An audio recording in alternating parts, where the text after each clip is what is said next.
Okay, I will just give a quick tour of where we're going by sharing the screen of the agenda. Yes, Glenn, say just a quick hello and what town you've come from today. Great to have you here, Glenn. Here's our scope of the day. We're right now in this official welcome. I'll turn it over in just a minute to Kelly for a brief overview of where we've been in the last year. And then we'll have our first of two invited sessions in the form of Amber speaking to us about the International Dark Sky Place program. We'll have a brief session here that Tim will lead remotely on our new model outdoor lighting bylaw that Tim and Kelly and Glenn and I and others have been working on for years, mostly those three. Then we'll have a half-hour break. We'll make sure we carve out a little bit of time for election of officers, some brief business.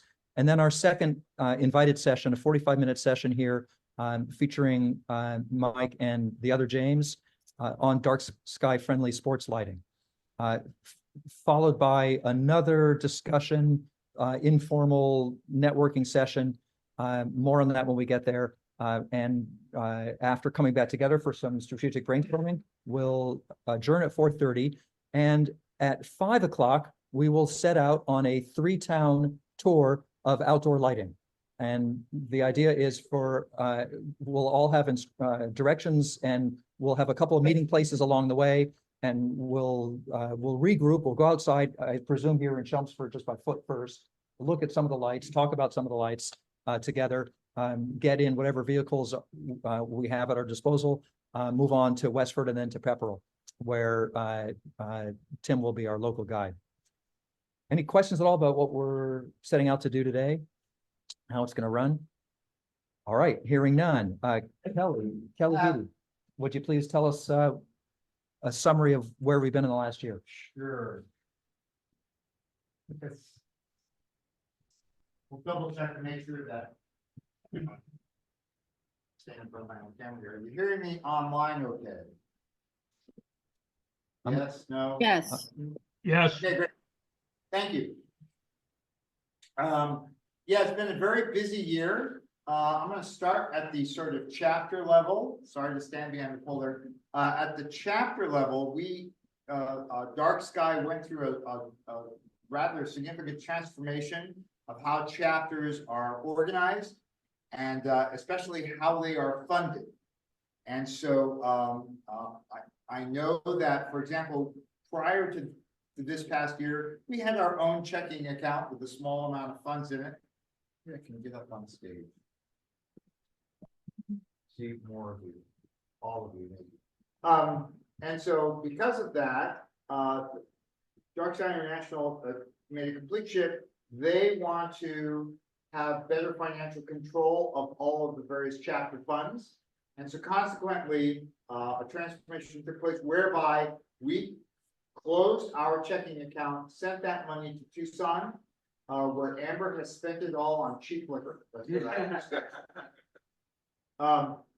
In any case, and so now we continue to have a fund through DarkSky. My person is our treasurer, and he's got a card that allows him to charge things like the rental space for this room. It's also the case that we will be getting funds added to our account from a couple of different ways.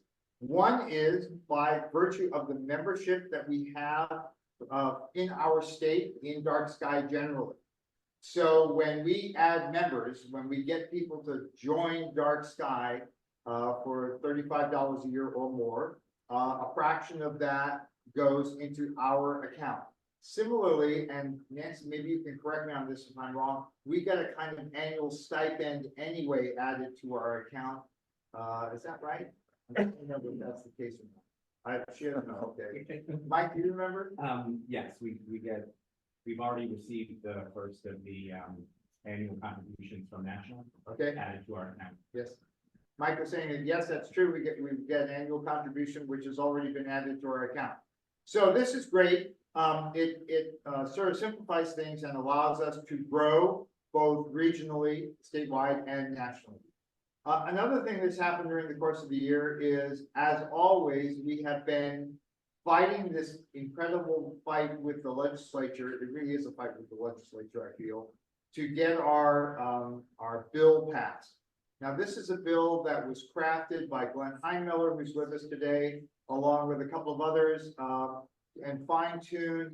And, you know, Glenn and I have been having these discussions for many years, and he one day told me something really profound. He says, you need to pass legislation that lighting designers will actually be willing to follow.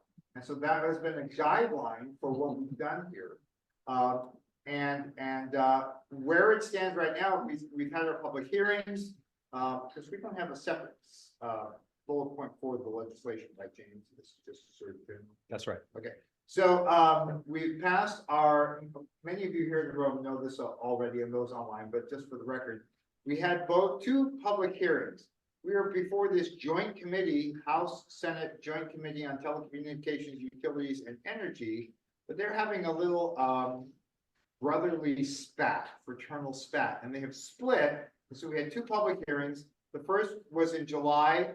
The second was supposed to be 2 days later in July, but the State House had a fire and we couldn't have that hearing, and we rolled over to the end of October. This is important because it's a 2-year session and we're basically already halfway through the session, the first session. And as a consequence of that, we lost time. We lost the impetus that we have. We had hoped to get reported out of those committees favorably, go to the Ways and Means respectively for the state and for the House and Senate, and then finally make it to the floor for a vote. That has been really sidetracked. And of course, the legislature doesn't miss any opportunity to take long leaves of absence where they get nothing done. And I'm sorry, it's just the nature of the beast. So we hope to have our bills reported out by February, early February. That's the deadline. But if we can get it done sooner than that, that gives us more time to actually get to the House and Senate floor. The irony in all of this is the co-chairs of this committee, the House and the Senate, both really are supportive of our bill. And so that should bode well for us, but who knows? As James pointed out, I have been at this longer, I think, than anyone here. We have been, with possible exception of Michael Ratner, who just came in the room, we have been trying to get this legislation passed for darn near 30 years. That's 15 legislative sessions. And it's just really unfortunate. So we keep our fingers crossed. Tim Brothers, who's here online, has been just amazing in trying to make connections. And Tim, I'm going to stop for just a second. If you want to add anything to where we're at with the legislation, please chime in.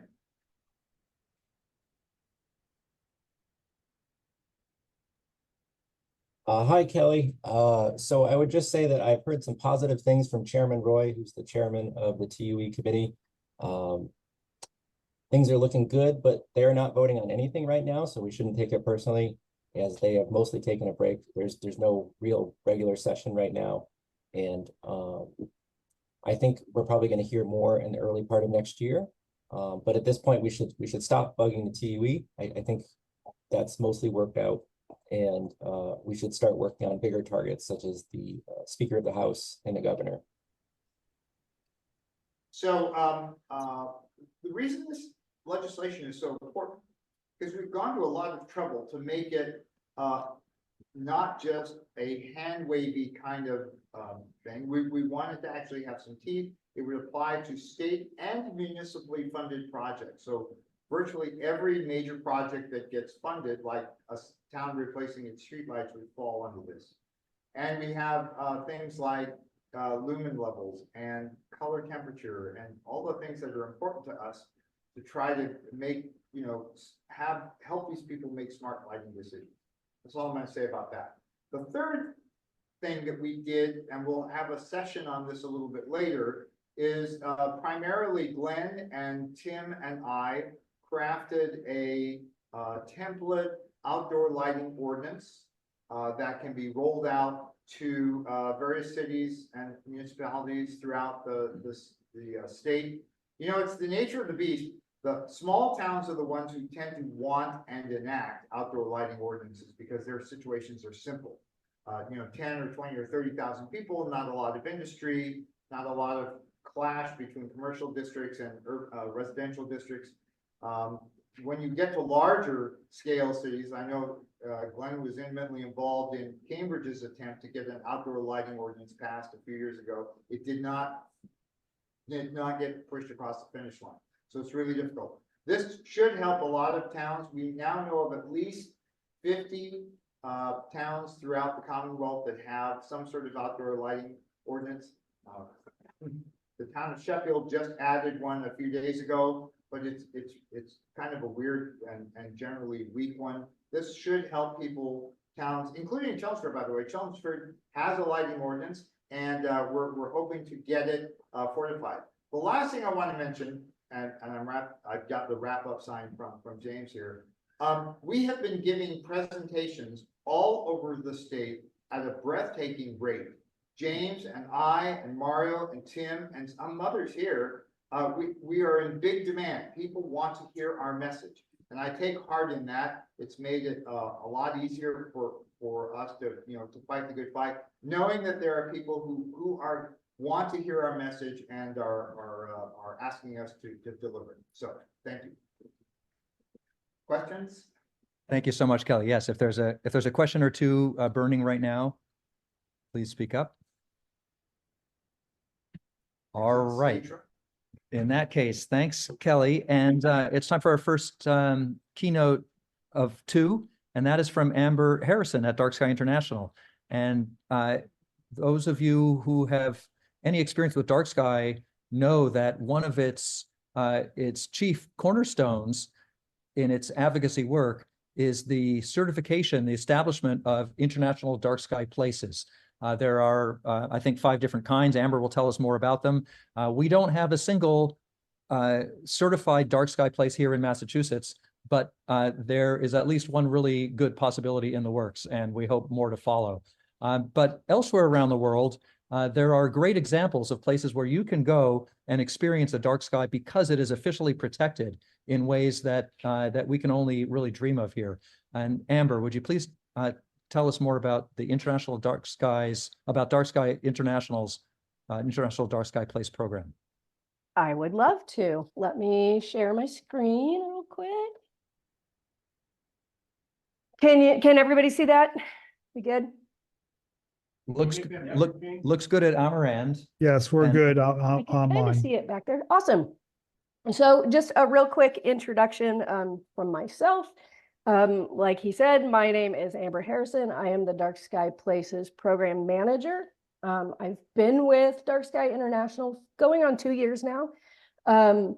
I come to the organization from the Big Bend. I am currently located in West Texas, so I'm in the Big Bend of West Texas, Big Bend region. If you're familiar with Big Bend National Park or Big Bend Ranch State Park, those are my neighbors. That's where I am. I came to the organization as a park ranger. So I was a park ranger with Big Bend Ranch State Park prior to starting. That's how I got into Dark Skies. As a park ranger, I was there for about 8.5 years. I was a park ranger and an interpreter. And as an interpreter, I learned about dark sky conservation. Of course, out here in the Big Bend, we are in some of the darkest areas of the United States, which I'm really fortunate about. But while I was a park ranger, I did an international dark sky park certification for Big Bend Ranch State Park. Our neighbor, Big Bend National Park, was already an international dark sky park certified in 2014. And I really loved doing that. I got into it just because I learned about light pollution. And once I saw light pollution, I could not unsee it. So then I went on and I did an international dark sky sanctuary certification for Black Gap Wildlife Management Area, which is another sort of conservation area in my neighborhood. And then I continued that work and worked with my partners with the McDonald Observatory, and we got the entire region certified as an international dark sky reserve, currently the largest and the first binational international dark sky reserve. So I've been at it for a little while. That started That all started for me in 2016 when I went to a dark sky training at McDonald Observatory. I'm an archaeologist by training, so that's my background is in cultural resource management. Actually, the two dovetail really nicely and intersect really nicely. So that's a little bit about me. I am going to talk to you guys today about the International Dark Sky Places program. The request that I got from everyone to provide information on this program was really detailed. So I'm going to try to cover everything that you guys requested, but there's a lot to cover. There's a lot of nuance in the program. So I'm just going to give a really, really general overview, hopefully not glass over too much. But I popped this presentation in the chat. All of the underlined topics in this presentation are searchable and are linked to resources. So you can click on that link that I put in the chat and download it, and then you can have your own direct link to all the resources and tools you could ever want. So with that, I'm going to cover very briefly about the Dark Sky Places program. We're going to talk about the 5 certification categories. We're going to look at the status of places in the Eastern United States and talk about how we can get more places in the Eastern United States on the map. I'm going to look at a couple of examples. I believe that seeing is believing in this movement. That's how I got involved. So I've got a couple of pictures I just want to show you to kind of get people thinking about what this looks like, especially in more developed urban areas. I'm going to talk a little bit about how to get started and link you up with an advocate toolkit. So that's a lot. Please stop me if I'm going too long, because I do want to have some time for questions and answers. So what is the International Dark Sky Places program? Again, if you follow that link, if you have your presentation, you click on that. That's going to take you to a wonderful presentation that my colleagues have put together that it does a lot better than I do. So I encourage you to watch that. But in short, the Places program was founded in 2001. It is kind of one of our flagship programs that recognizes and promotes stewardship of the night sky in protected areas and communities around the world. Each of these categories, which we'll talk about in a second, are linked to 4 key actions. And there's a lot of variability in these key actions, but these are the things that on some level, each certification category is honored for and has to have. So it's outdoor lighting management and policy, dark sky friendly lighting installations, outreach and education, and monitoring, documenting and monitoring night sky quality. So those are the 4 things and goals that each of these categories has associated with it. Each category is a little bit different, and they approach those actions in different ways. So there are different requirements around each of those actions, but the 5 categories are international dark sky parks, sanctuaries, and reserves. These are all protected lands with dark sky. So there's some element of a dark sky requirement associated with these. They are centered around conservation, education, experience, and lighting management. These are parks, refuges, forests, wilderness areas, monuments, protected rivers, protected lands, with private lands. They can be private lands. They don't all have to be public lands, with conservation easements. So there's got to be some element and focus on conservation and resources, resource management and education. Urban night sky places and communities are focused on the built environments. They really have a focus on restoration, preservation, education, and experience, providing an experience amongst artificial light. So the top categories really are focused on more less developed places. Reserves are a bit of an exception, and we're not really going to get into those because they're pretty complex. But really, the urban places and the communities are focused on areas that already have some element of artificial light, so some level of light pollution. These are cities, towns, municipal parks, and excuse me, and other observing sites. The status of the IDSP program as of right now, and as we're closing in on the end of 2023, is pretty exceptional. The program is growing very, very rapidly. So is our organization. As I think somebody mentioned in the opening, this is a global movement that is pretty much caught fire, and it's really fantastic. But we have currently 210 officially certified places worldwide. We actually have about 5 in the hopper who haven't announced yet, but have been approved. So it's actually a little bit higher than that as we close in on the end of the year. That comes out to 119 total international dark sky parks, 43 international dark sky communities, 22 reserves, 18 sanctuaries, and 8 urban night sky places.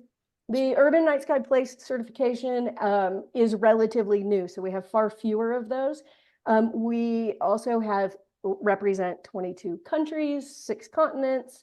Of those 43 IDSCs, the International Dark Sky Communities, what that means is there have been 43 policies that have been passed. Policy enacting a policy or ordinance or bylaw is a requirement of those. So that's one of the special components or sort of special characteristics of that particular category. So that means 43 passed, 22 international dark sky reserves exceeding 700 square kilometers. That's one of the hallmarks of the reserve category, is that they are exceptionally large. So lots of land area covered, over 160,000 square kilometers of protected night sky so far. Those numbers are pretty low. I think that especially in terms of the area, I think the area that we now cover is a lot higher than that. In 2023 alone, we had 120 pre-application inquiries, which means that we had at least 120 people who wanted to or did get into our program. 173 applications are currently in our pipeline, which means that they are currently actively working on an application. So ostensibly, those are 173 new places that will be certified between the next 1 and 3 years, which is the average. We've got a couple of new countries this year: Saudi Arabia, Norway, Denmark, and Sweden, which is all really exciting and sort of underscores the global reach of this program. So in terms of the Eastern United States specifically, I just realized before I jump into this, I just realized yesterday my counts are off. So this is a rough count. It's actually a little bit higher than this. So if you do share this, make sure that people know that this isn't 100%. I did put this on pretty quickly yesterday. But in terms of the Eastern United States, you can see there the light pollution map kind of shows you the general condition of what the Eastern United States is looking like these days. This is a couple years old. But you can kind of see that there's quite a bit of light pollution. There's, higher population densities, those sorts of things. But there are 30, I think there's probably closer to 38 certified dark sky places, mostly international dark sky parks. We have a couple of UNSPs and a couple of sanctuaries. Sanctuaries are the most remote, darkest places. So you would imagine that that number would be fairly low in this reach of the world or the United States. I was a little surprised that we only have 4 communities certified. I do think that number is correct. So that's one of the things that I'm going to talk about here in a minute. And then I think we have 18 to 20 places currently working on applications in our pipeline. Nantucket is one of them. And as you mentioned earlier, they are closing in on, I think, nearing an application. The process began in 2021. This is going to be one of the sites with a slightly larger population. Most of our communities, international dark sky communities, have a fairly small population. As it was mentioned earlier, one of the struggles with larger populations is passing that ordinance. So that kind of tends to be a challenge. We are working on processes to kind of figure out ways to incorporate more larger urban areas who face that challenge. So we do recognize that that's something for us to work on, because one of our main goals in the upcoming years is to certify more populated areas. But they, as far as I am aware, the bylaws have been updated for that application. They have been collecting night sky quality data, doing lots of retrofits and outreach. So that's all pretty exciting. So what is it going to take to get more places on the map in the Eastern United States? I would say focusing on the park, community, and urban places categories are the best fit. That's not to say that a reserve is out of the question. It's just, that's tends to be quite of it's more complicated. So we're going to focus on just these real quick. UNSPs, which I think is a great thing for this area of the United States to start focusing on. Like I said, it's a new certification, so we have a lot that we want to do with this. We have recently changed the requirements. It used to be 100% lighting compliance upon submittal of your application, and now it's 67%. So that opens the door for a lot more sites. But these are municipal parks, open spaces, observing sites, or similar, surrounded by urban environments whose planning and design promote an authentic nighttime experience among artificial light at night. The key actions associated with this are lighting management, retrofits, interpretation, experience, outreach, education, and collaboration. Those are the things that we really want to see highlighted in these applications, and we want to see the actions around. The eligibility is fairly, easy, especially in this part of the world. You have to be located within about 30 miles of a permanent population of 10,000 or more. You must have public access, nightly public access, and then really focus on engagement and education. Communities are towns, cities, municipalities, or other similar political entities that are officially recognized by outside groups. So the key actions around communities is that policy development, retrofit actions, outreach, education, and collaboration. The only eligibility requirement for a community is that they must be able to develop a policy, ordinance, or bylaw that's enforceable. And then, of course, international dark sky parks. These are protected lands possessing an exceptional or distinguished quality of starry night skies and nocturnal environments protected for scientific, natural, educational, or cultural heritage resources that are there for public enjoyment. The actions around parks primarily focus on lighting management plans, retrofits, interpretation and experience, outreach, education, and collaboration. The eligibility is that the lands must be protected, so such as national parks or state parks, or if it is a private land, having some sort of conservation easement through Nature Conservancy or something like that. Public access, and then of course there is a night sky quality component to this, where certain metrics are required, where the other two do not have those associated metrics. So what is the goal? We want these to be experiential. We want them to be engaging, educational, and restorative.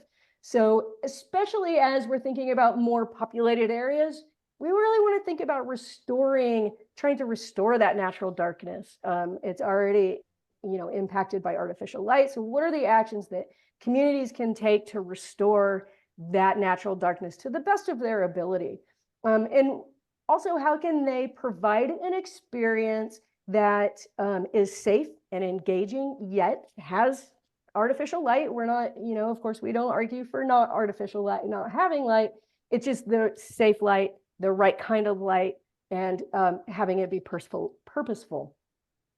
So this is just a couple of examples where you can see engagement, of course, is key to these urban areas. You have the opportunity to reach large audiences. So the goal with these places is to get them recognized for their efforts, but then also use them as a catalyst to affect change in these surrounding communities that do have higher levels of artificial light pollution.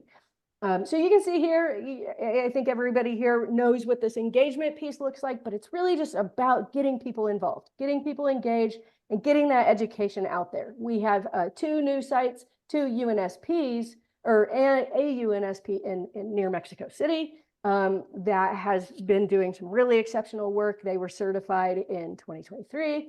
Groveland, Florida is a great community. It's one of our largest international dark sky communities that's new.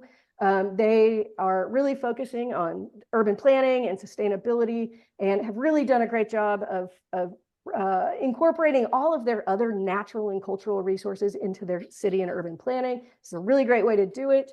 And then Bee Cave, Texas, which is near Austin, the hill country of Texas, which is rapidly growing. And they've demonstrated that they can make some pretty big impacts and creating these really beautiful urban spaces where people can engage.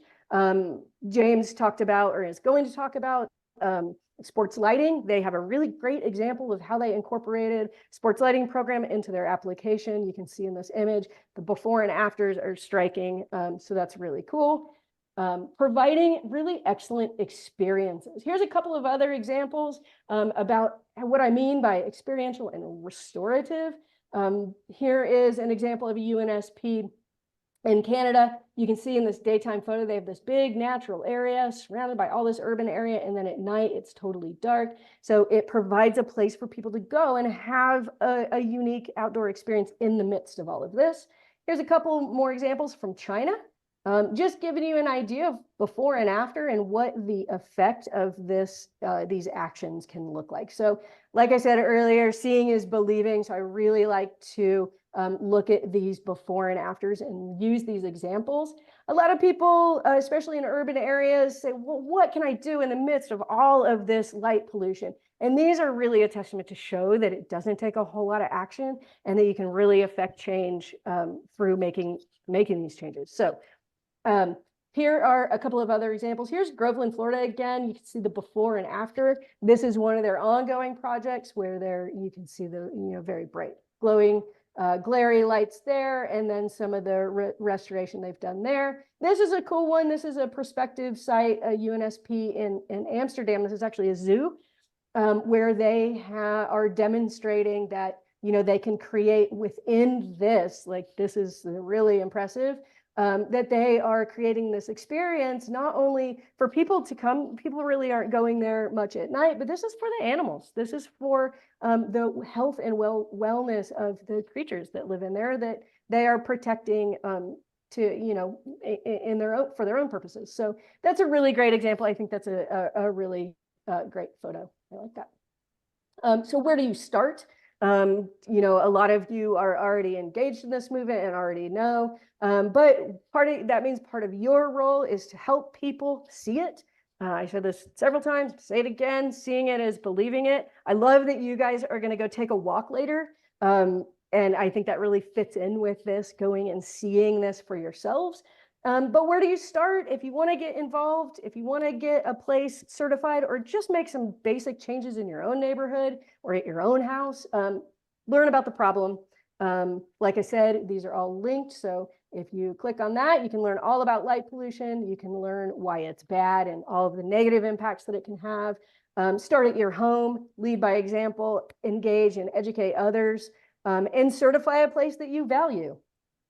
So the certification process starts with you learning as advocates about the problem, about the impacts, and about the solutions, and then going out and making connections with others, creating a coalition of advocates and working together to form a group to go out and be the boots on the ground and the change on the ground. So learning about the program. So if you want to get involved in the DarkSky Places program, of course, our website is the go-to for everything, to learn about the movement itself, but also to learn about how to apply for the program. So learn about the program, do yourself and us all a favor and learn as much as you can before you get going.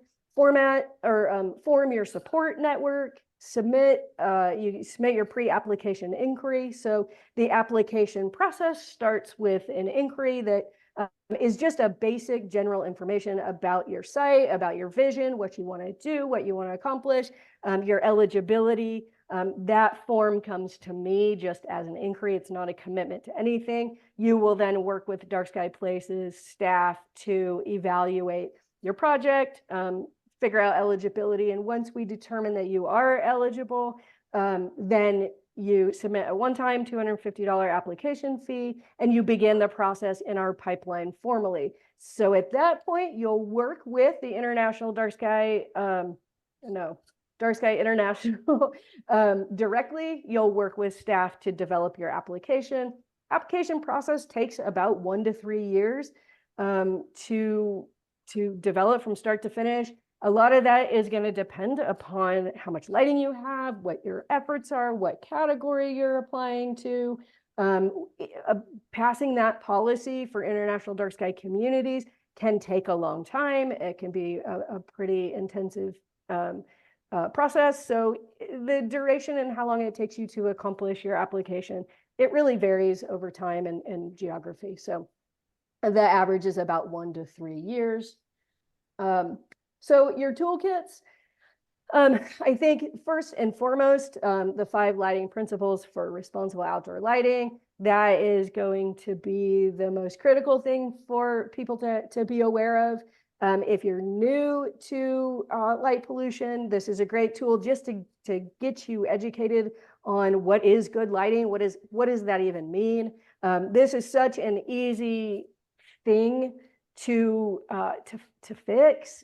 By doing these 5 things, starting at home, do these 5 things, go to your neighbor, influence your neighbor to do these 5 things, do these things in your neighborhood, and continue that process.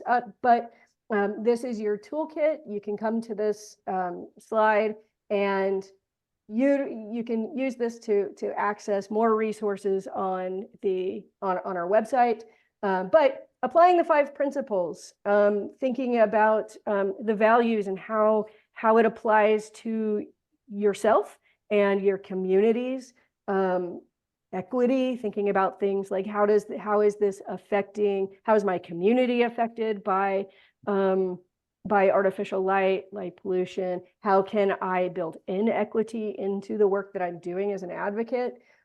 Resources, so we have information on wildlife, health, energy, climate, culture, science, all of those things that are interrelated.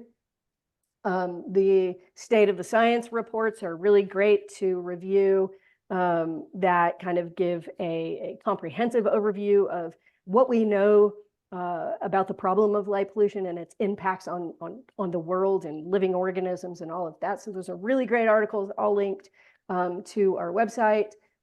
Events, getting engaged, finding events in your community, creating events in your community. Those, as we are experiencing right now, can be local or they can be global. So thanks to Zoom and all of this new virtual technology that we have, we're able to engage on a much greater scale. So, there's a world of opportunities for you there. And then, developing your networks. We've got our Dark Sky chapters, advocates. Becoming a member is really important to help the organization flourish and keep going.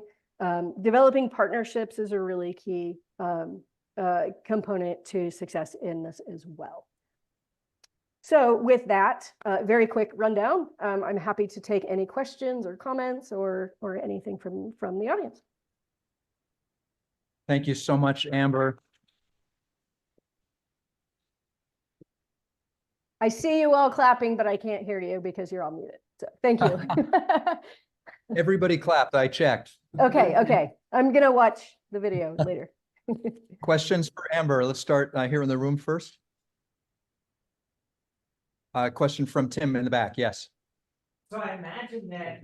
I'll repeat the question. Go ahead. Okay. So I imagine that kind of thing requires some travel, and particularly in the case of other countries, is this just coming out of the parent organization's budget? Do they just have a decent budget for this kind of thing?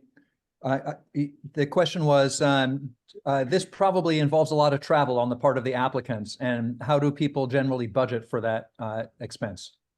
The applicants typically don't have travel because they're doing it within their own location.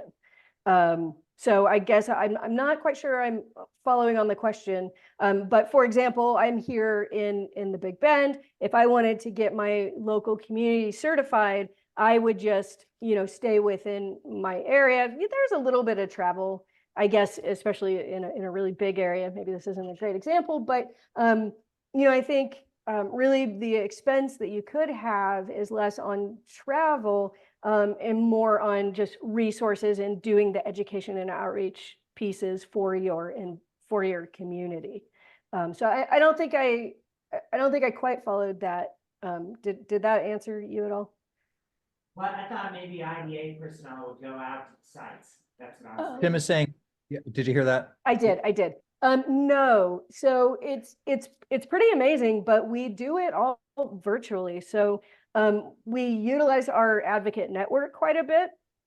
But part of the application process, or I would say all of the application, is your opportunity to present and describe the characteristics of your site. So you really can do that through photography and dark sky quality data and narratives. And you know, if you go through and look at all of the applications, you'll see that there's quite a bit of narrative around, you know, that you provide a background of the site. So a little bit about the history and cultural resources, the importance and significance of your area. And then you supplement that with photos of the night sky, photos of your engagement, and then, you know, narratives documenting all of the work that you've done. So it's kind of a report. And so we don't, for this program, we don't travel to sites.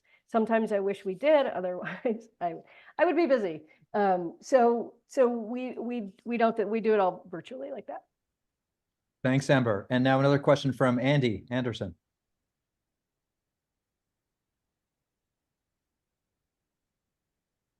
Hey, so one of the things that we've kicked around here is trying to get some of our state parks into the program. Right. And one of the darker part of the states in the western part, the Berkshire Mountains, there's a state park which looks good, but just a few miles away is a ski slope, Okay. which is often lit up pretty brightly at night. You know, Right. so there's some light pollution there along with the town nearby. And then question, I imagine it's something that could be worked with, but I'm wondering what kind of restrictions or preventions that might place on that particular state park. Right, that's a good question. You know, we're not going to, part of our goal is to get as many people in this program as we can. So we're not going to punish prospective applicants and not then let them into the program if there's something outside of their control. So provided in the example of an international dark sky park, provided that they meet that minimum sky quality value, and it can be demonstrated that the Milky Way is observable with the naked eye and the other requirements, provided that you have that, you can apply. What we want to see is we want to see some effort of engagement with those threats around your site. So one of the components of the Dark Sky Park application is that in your application, we want you to identify threats to the night sky of your place. And that would include things like what you just described. So what we would want to see is that you've made an attempt to go to that entity and work with them. Now, if they're obstinate and they don't want to, then, you know, we can't do a whole lot about that. And it's not going to do us any good to not, you know, keep moving you forward. You can keep working on that. But really what we want to see is that engagement and effort in those surrounding communities. Does that answer your question, Andy?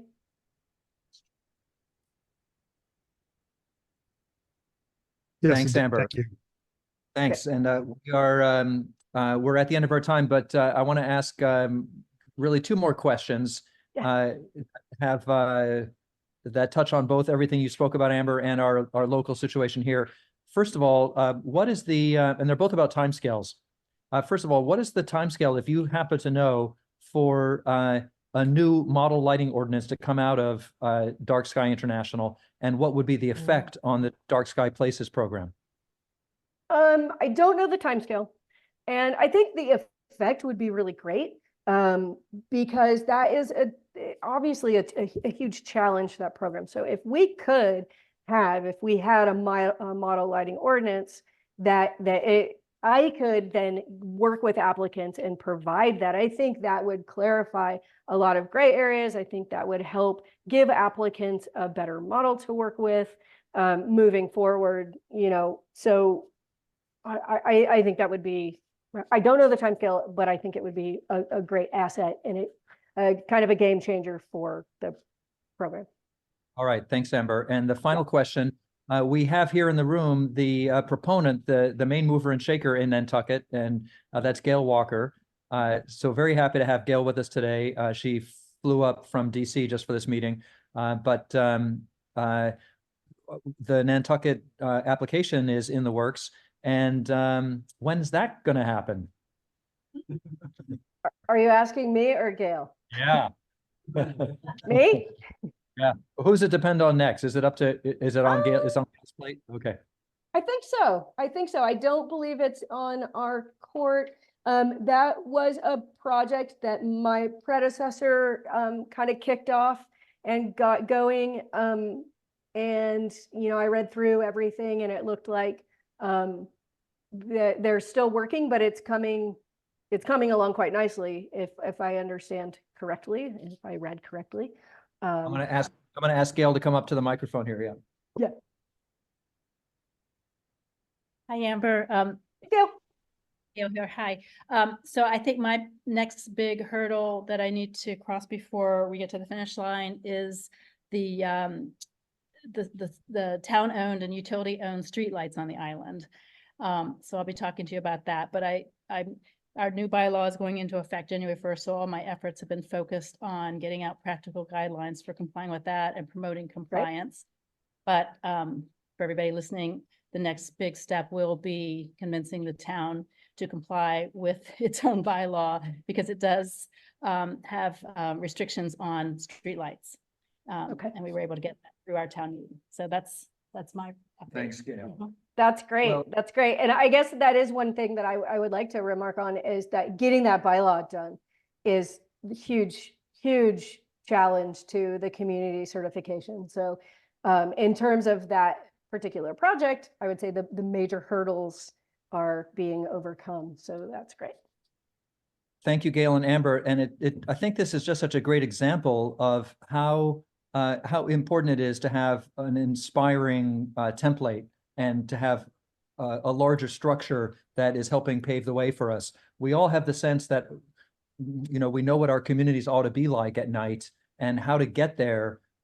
This is just such a great and inspiring example for us all. So we can't wait to celebrate Nantucket's successful completion of a certification. And we know that it won't be the last one in Massachusetts. Amber, thank you once again. Yeah, thank you guys. All right, Amber, you're welcome to stay on for the rest of our discussion. Let's see if you could just stop screen share there, then yeah. That's fine. Thanks. Now we're back in gallery view. So we're running a little bit behind. Our next agenda item is to discuss our own Massachusetts contemporary outdoor lighting bylaw. And Tim, if you are available to just kick off our brief discussion here with a summary for those who are not intimately involved of where it's at and how we should use it.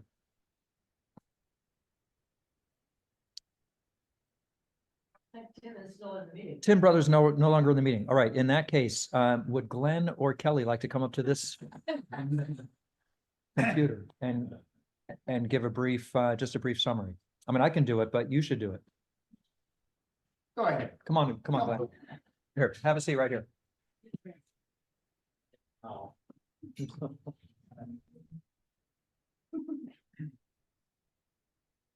I couldn't even remember I couldn't go over all the detail, but it's designed to be easy to understand, easy to comply with, and easy to enforce, but still be effective. I guess that really summarizes it, and that's really hard to do. I think we got 99% there. And the purpose, I think, as everybody knows, is for the 360 municipalities in the Commonwealth. Is that right? 300 something, 351. Okay, sorry. Ideally, every one of them would have an outdoor lighting ordinance or bylaw. So instead of trying to reinvent the wheel 351 times, the idea, and this didn't come from me, this is from Tim and others, let's come up with a model that will work. It's basically designed for the, I would say, outside metro Boston municipalities. You know, it's not necessarily robust enough for Boston or Cambridge or Medford or Somerville or whatever, but I don't know. I think we just want to get it out there and get it used. And so we can stop having to see poorly crafted bylaws get implemented or attempted to get implemented and then get shot down because they're poorly crafted and then we have nothing. So Glenn, I have that behind you. If there's any- no, I mean, it tries to do, it does everything that any good bylaw or ordinance would do, which is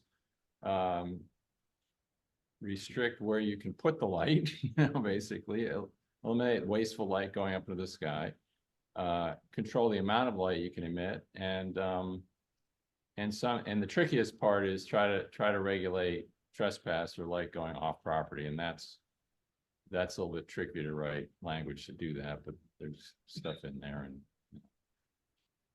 anyhow, I don't know. I'm sorry, that's not. No, Glenn, that's. But basically, it's something you want an ordinance that's that people can, like I said, can comply with.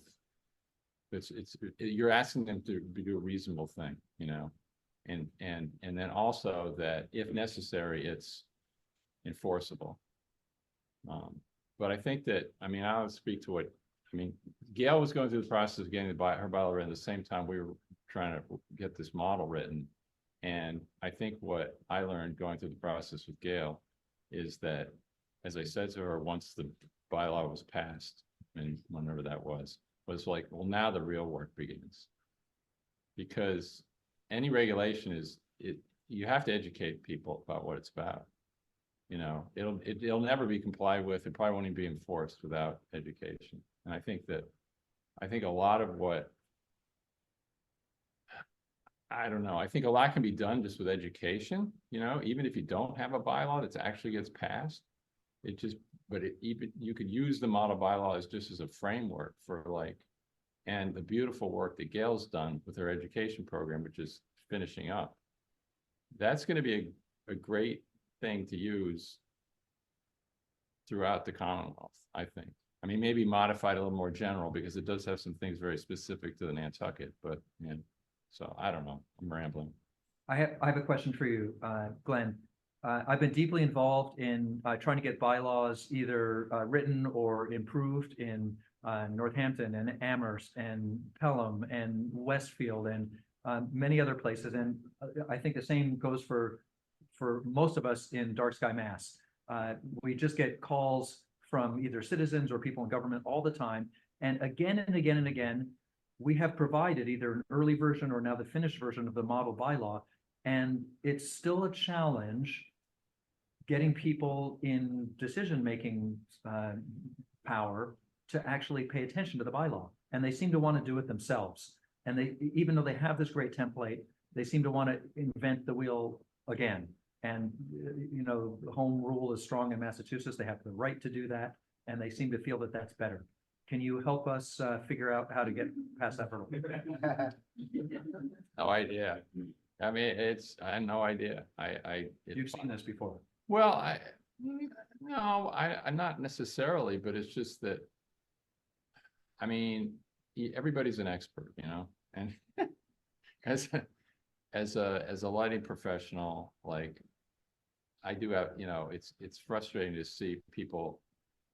It's like, I wouldn't presume, you're an astronomer, right? I wouldn't presume to like teach an astronomy class, you know, but there seem to be people who feel like they can like write a lighting bylaw when they really don't know a lot about lighting. I'm only speculating that someone who's paid to be a town employee who's tasked with drafting a bylaw, they may feel like, well, then, you know, it's my job to do that. And they don't want to maybe, I don't know, admit that they don't know what they're doing. I don't know. Maybe they haven't been given the budget to hire someone. And Anne says maybe they haven't been given the budget to hire someone. Yeah, maybe. maybe. Has anybody But seen a solution to that problem? Finding the money in the city or town budget to actually hire Glenn or another professional who does know what they're doing. I want to address that. I actually am bringing this bylaw up with the town here in Chelmsford with an eye toward updating the one that we have, which is basic, you know, this is much better than that. And I agree that the enforcement is the biggest problem for any bylaw. Because these are all what are called complaint-driven bylaws. That is to say, the building inspector is not going to go out and proactively write tickets to the people who are not in compliance. Somebody needs to come forward and say, hey, you know, the CVS put in bad lights or something like that.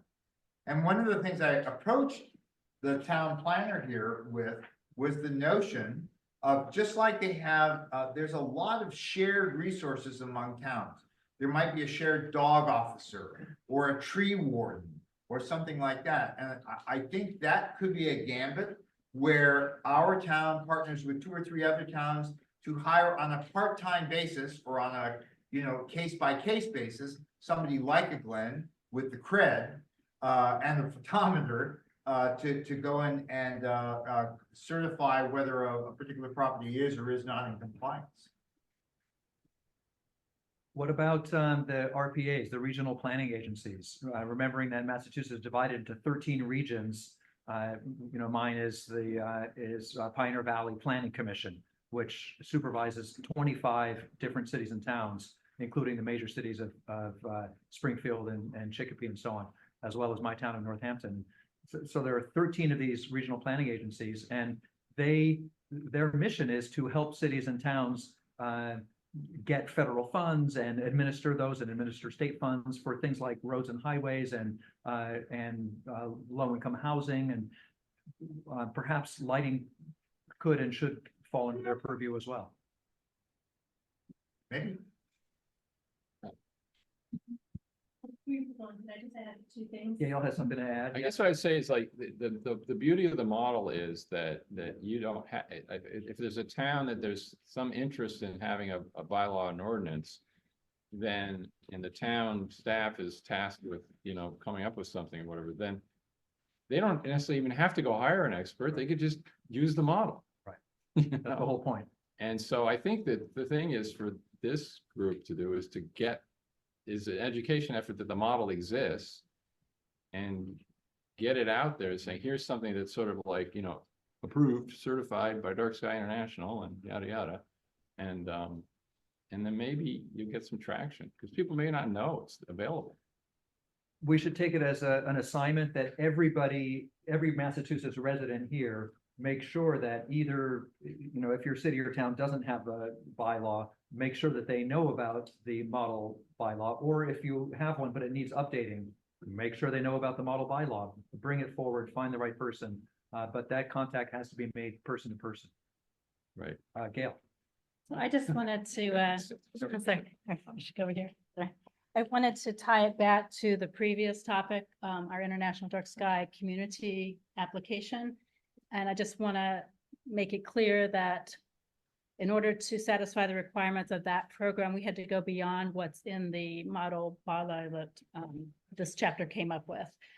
Just in a few respects, they required to be a little stricter. So if anybody's interested in the Dark Sky Community certification or the Urban Place certification, you might want to look to our bylaw because it's just a little stronger. And then the other thing I just wanted to make clear was the reason I had success on Nantucket was because we have a citizen warrant article process, and our legislative body is the town meeting that's held each summer. So I didn't have to deal with a town council per se. I mean, we don't have a town council form of government. So in some ways it was harder. I had to convince the whole community and educate the whole community on all these standards. But I didn't have just a bottleneck of 1 or 2 people who, you know, were stubbornly not listening. And so that's how I was able to have success. So if you are in a community with a citizen warrant article process, another town meeting form of government, you might have my kind of success if you can educate the community. But it took me 2 years. So Thanks, Gail. And Glenn, thank you so much for your hard work. And we're, I think, just at the beginning of seeing the fruits of that labor. Okay, we're now at the beginning of our first break. It was going to be half an hour. Let's cut it to 20 minutes. You agree? And then we'll get back on schedule. So we'll meet back here. It's 20 of 3 right now. Let's reconvene at 3. I'll pause the recording during that time. And now's a chance to talk amongst yourselves. I'm sure got a lot of fruitful discussions that are already percolating. And there's some food and drink over here for those of us in the room. Those of you on Zoom, see you back at 3.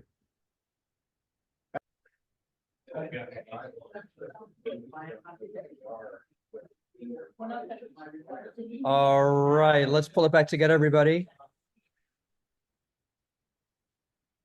Here we go. 2 quick announcements to kick off this next session. First of all, there's a bunch of literature up at the front of the door. But for those of you in Zoom land, you probably got, if you're a member of DarkSky International at all, you would have gotten one of these in the mail. This is a little flyer that DarkSky put together and sent out for the annual repeal. And when we contacted DarkSky office, they said we don't have any more and we're not going to print anymore. So we just printed these ourselves. At some significant expense, so don't use them for to level your table legs or anything like that. Actually put them to good use. They're about 40 cents each. But this is a really nice, very simple flyer that you can give to a neighbor or a business that has the 5 principles on the back and the simple question on the front before, or the admonition before adding another light, check to see if you're protecting the night. Very simple. So this, I hope, will maybe for some of us solve some of the problems we have speaking with some of our neighbors or businesses. It's one of, in my view, one of the biggest challenges we face. It's sometimes much easier to go through an official channel and talk about an official bylaw than it is to talk with a neighbor whom you've known for 20 or 30 years about their lights, because we feel cautious about stirring the pot or rocking the boat. We don't want to make enemies. It matters so much that we all get along in most cases. But this might be a way to bridge that gap. So please take these with you on your way out the door, or we have the PDF of these, and we're going to post them on our website and make sure that you can download them yourself and print your own if you need to. The second quick announcement is it's Mike Person's birthday. Happy birthday, Mike Person. And Mike is our treasurer. And Mike, would you please give a brief treasurer's account?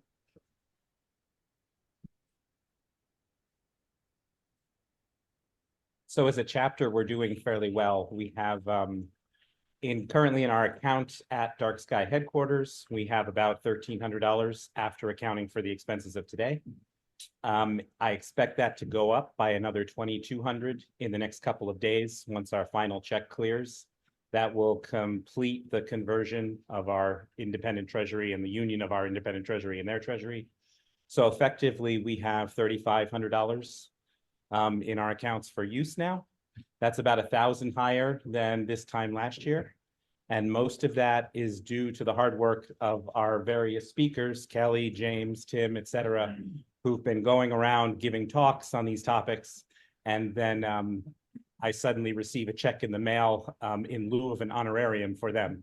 So we've been taking all of those deposits. We've now sent them all off to DarkSky International. So by the end of the week, hopefully by Monday, that will all be complete. And we have about $3,500 for use in our work. Yeah, fantastic. Mike, thank you. Thank you so much for your making sure that the money stays in the right place or goes to the right place. Much obliged. Next order of business is to elect officers for the coming year. The current officers, I'm the vice president, Ann Hag is vice president, Kelly is communications officer, Mike is the treasurer, and Nancy is the secretary. All 5 of us have agreed to run again. Is there a motion to consider the 5 of us as a slate? I don't think we need a second for that, do we? All in favor? Aye. Okay, that's just in favor of considering as a slate. Are there any other nominations self or other? Hearing none. Motion to close the nominations. So moved. All in favor of closing nominations? All right, all in favor of the slate as proposed? Aye. Woohoo! Thanks, everybody. All right. Yeah, thank you so much. Yeah. It is just, I have to say, it is such a highlight of my my life to work with you all. It really is. It's just such a high functioning bunch. So much goodwill, good experience,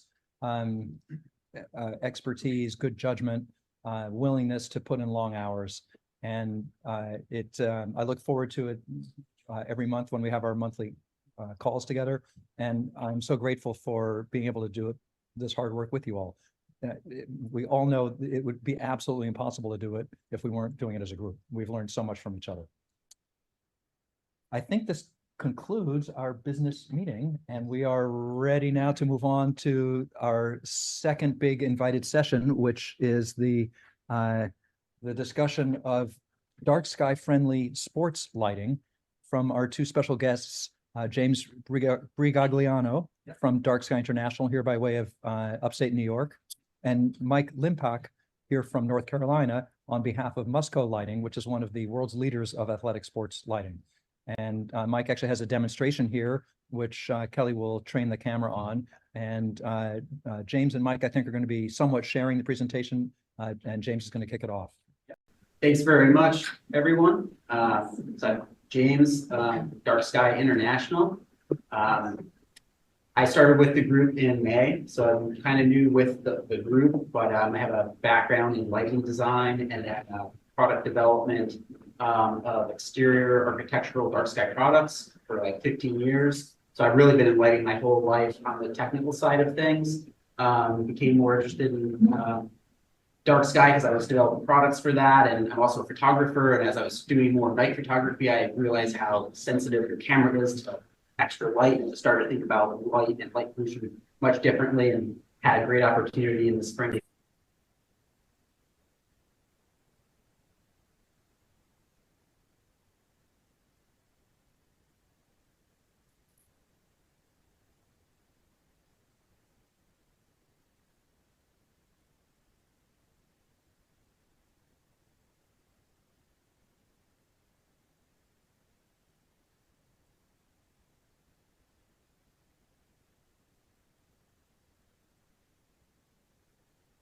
Couple of programs that I'm responsible for. One being the outdoor sports lighting program. I also am in charge of the DarkSky Approved Luminaires program. And also we have a brand new program, the DarkSky Approved Lodging program, that is live on the website as of just last week. And we're gonna be making a big announcement about that program in January. So this is stuff that's just kind of preaching to the choir. I actually really encourage people to kind of get outside of their circles and talk about light pollution, because we all know the bad effects and everything. But it's very far reaching. Pretty much every place on the planet is being affected by light pollution. We know that it's still increasing by about 10% each year. And we know that there's more issues than just not being able to see the stars. And it's also, there's, ecosystems being affected, the wildlife, human health, cultural heritage. There's like a huge amount that everyone's starting to realize how much deeper this goes. So thanks to technology, LEDs are a very, very small light source. If you know things about like optical design, it's much easier to control a small light source. If you have a large light source like traditional HID lamps, it's very difficult to control those optically. So LEDs gives lighting designers an opportunity to really control the light much better. And so today's LEDs, the modern optical design approaches, the control that's possible is extremely better than what was possible beforehand with traditional sources. In addition, lighting designers are using lighting calculation softwares, and you can be very, very precise where each lumen and candela values and stuff, and you really know what you're going to get based on these calculations. So we're just able to be much more accurate with the application and with the planning of the lighting. LEDs also give you the ability to turn things on and off quickly. And they're able to be dimmed. And you can have automated on or automated on and off times. And so these are big advantages too. You really couldn't do a traditional systems. And so these images are really important. Okay, so the image with this is like a traditional stack of lights that are like a floodlight approach where you're just flooding the field. And that's what we're probably used to seeing. And that's why everybody hates sports lighting. But if you look at the other image, this is a good reason to be feel really positive that, you know, sports lighting can coexist with environmentally conscious communities because of the control. I mean, you can see, you don't see any bright luminance. These are like flame projector style products. So the technology is there. Is every manufacturer doing it? Not everyone has figured it out. Musco, who I'm here with today, they are just doing an absolutely superb job of it. Mike is going to get into it with a sample and show you some of the dynamics of product design and how that actually works to cut the light off so well and keep things glare free, keep the light on site, right? Can't advance again. Sorry. Trying to get a snack. I'll just tell me. Oh, here it is. Try it now. Yes, thank you. So, you know, what are the benefits to doing responsible outdoor sports? So responsible outdoor sports lighting. You're basically, it's, you know, I break it down to being a good neighbor, you know, and it's being, you know, friendly to your community. But you're doing that by reducing light, by reducing the glare, you know, the sky glow, the off-site, you know, off-site light, you're trying to keep it on-site. Curfew requirements of this program that, you know, minimize the impact on flora and fauna, as well as people that are looking to observe the stars, you know, because that during the critical period for viewing stars, usually late at night, the curfews are shutting these fields off at 11 o'clock at the latest. So that's a major benefit. The program discourages over lighting, and it just promotes best lighting practices. The way this program was developed, and the way it all started was there was a project in southern Arizona near the Whipple Observatory, and so there was concern about the quality of the sky near the observatory. And so really it was a collaborative effort with Musco and DarkSky and the observatory folks. And they put together a plan and it was implemented. The installation went great and everyone was very happy with the way it looked. And so afterwards, members got together, went, measured the site in great detail and used that site as a model project to develop the criteria for this program. So we knew it was going to work because saw proof of it first, and that's what the program was based on. So, you know, the outdoor sports lighting program is on our website. And this is just the first page of the guidelines, outdoor sports lighting guidelines. This is telling you what you need to do to comply with our program. So all of our programs start off now with 5 principles, which you've already heard mentioned multiple times actually. So I'm going to repeat it though, because we want to try this in everybody's head. So all light should have a clear purpose. All light should be directed only to where it is needed. Light should be no brighter than necessary. Light should be used only when it's useful, and warmer lights should be used where possible.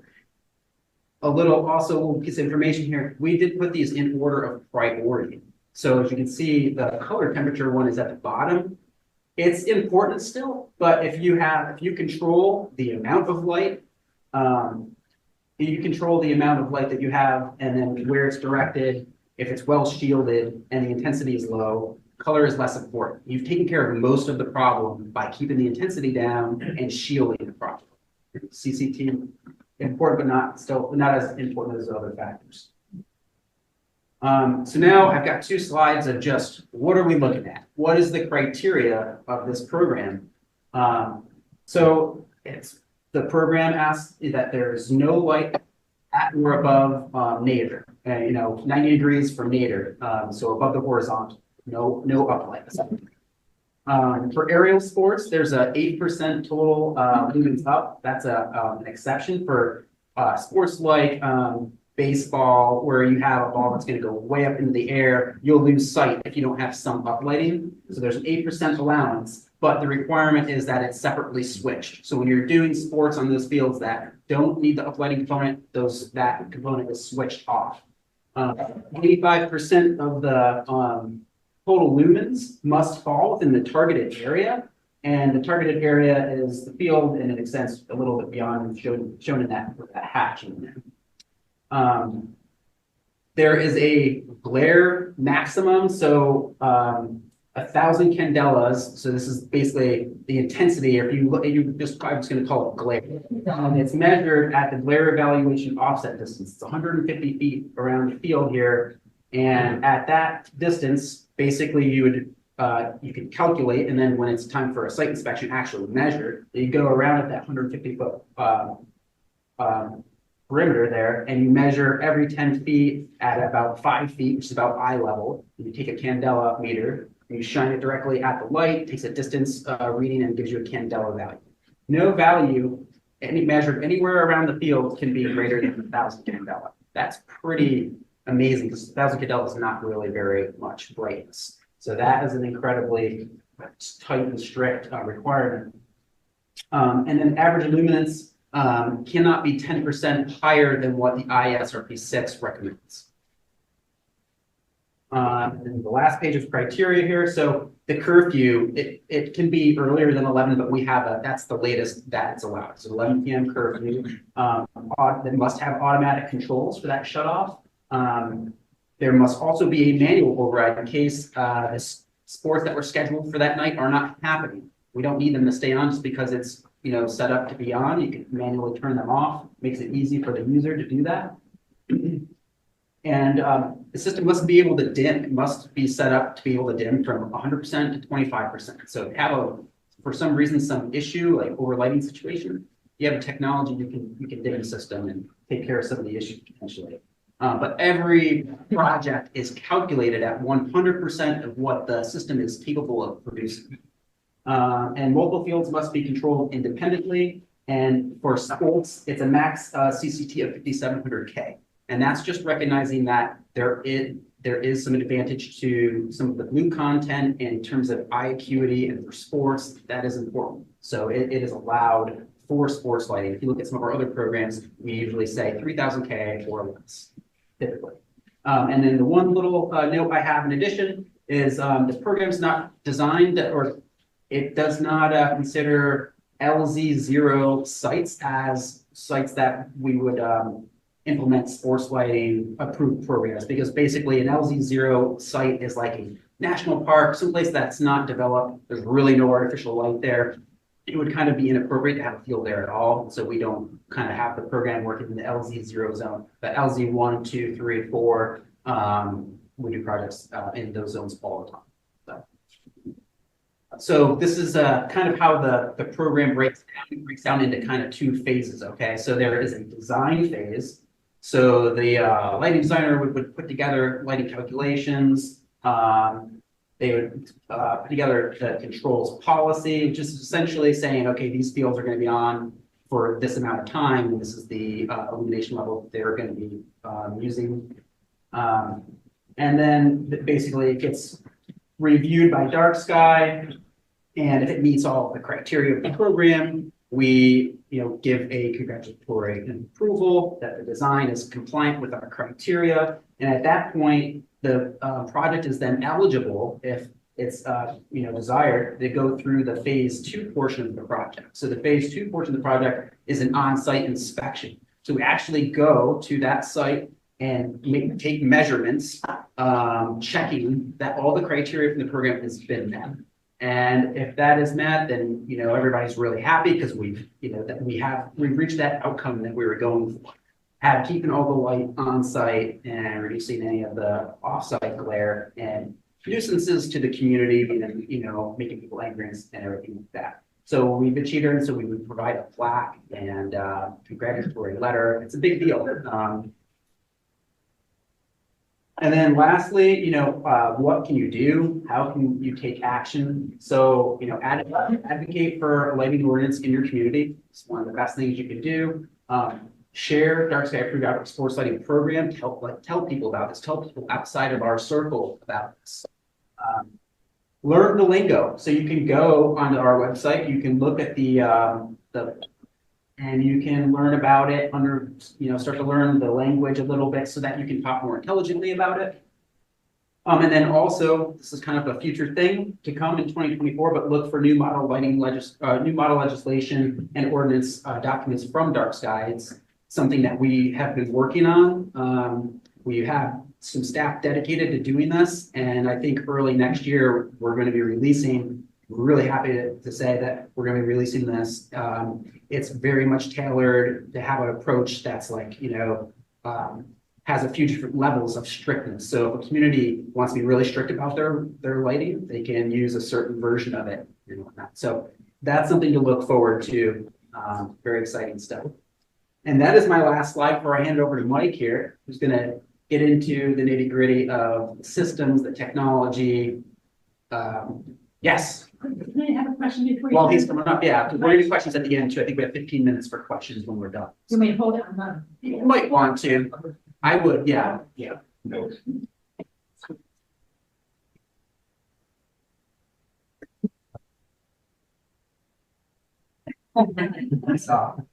one slide, I'll tell you, it's a black slide, it's just going to dark, but there's a little arrow button, some movement to it, so I'll tell you what it is.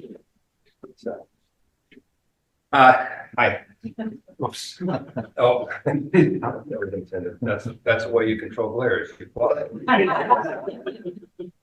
I'm Mike Limpach. I'm with Musco Sports Lighting, and I've been with Musco now 39 years. My background before that was Parks and Recreation Planning, and I happened to be lighting ball fields, and I liked what they were doing, and I liked the company, and so I started working with them. So that was a long time ago, and the good news is at the end of this year, I'll be retiring. So, so I'm gonna call this portion of my life over, but I have told James and others that I love what you guys do so much that I've started the process of becoming a DarkSky advocate back in North Carolina where I live. So I'm anxious to. That's Duke energy country. And they are part of the problem too. Yes, they are. There's a lot of money as a consultant. A lot of bad lighting practices in North Carolina. They're well known for that. Yes, yeah. Well, we've got a lot of work to do, don't we? Yeah. So the world of sports lighting. I will tell you this, and the 39 years that I've been doing this, I've been on the big side of a baseball bat many times with upset neighbors that have come to planning meetings and even come out to ball fields that aren't happy with the lighting that's going into their communities. And frankly, sports lighting has been diametrically opposed to dark skies for many years. We were the evil ones. Whenever a sports facility got built with old technology, we were a major contributor to environmental light pollution. And it was a sad thing. But one of the hallmarks of Musco over the years has been to really pioneer efforts in technology to really enhance our ability to limit glare and spill. We really have two important elements that we have to deal with. One is the light on the field. We have to create an environment that allows the players to play the game the same speed, the intensity, the competitiveness that they would during daytime play. But at the same time, we've got to blend that facility into the community that it exists. So there's a balance that has to exist between the two. And we've been working at this for the last 25 years and developing technology. And it's so amazing with the advent of LED lighting. I equate that to what happened in the aeronautics industry when the jet engine replaced the gasoline engine. Everything changed: speed, the airframes, flights, commercial flights, our own patterns. But that's happened with us and sports lighting. The lighting industry in general, it's just turned the lighting business on its heels when a whole new technology comes out and everything changes. But it's not always for the good. We've seen issues with LED that far compound the problems with spill and glare that we've seen with even with HIV. So the one thing I want to impress is that, as you know, lighting is experiential, right? It's an emotional thing. When you experience glare, my experience may be different than your experience. What may be harmful to me may not be bothersome to you. And so that's what creates this tail of the tiger to try to get a hold of, to be able to understand, to be able to design for, to build technology around it, and to measure ultimately to keep people happy.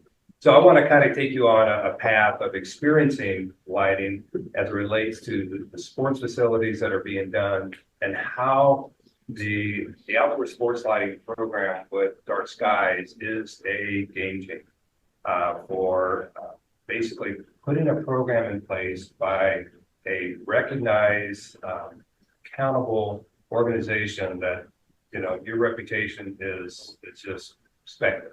It goes beyond reason, that you can have an organization that is advocating the kind of things you've done, and now be able to come along with sports lighting and say we can actually coexist.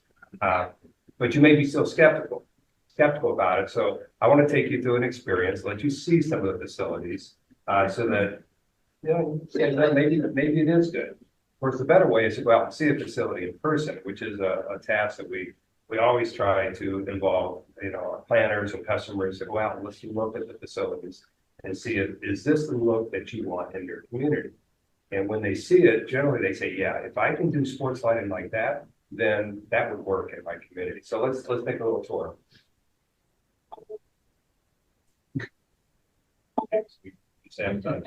By the way, Mike Berry is our local rep here in the Northeast in Massachusetts. He had family obligations today, or else he'd be here. And he sends his highest regards.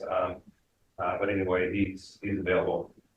So key learning today is how can technology be used to address the environmental light control, and then some real projects.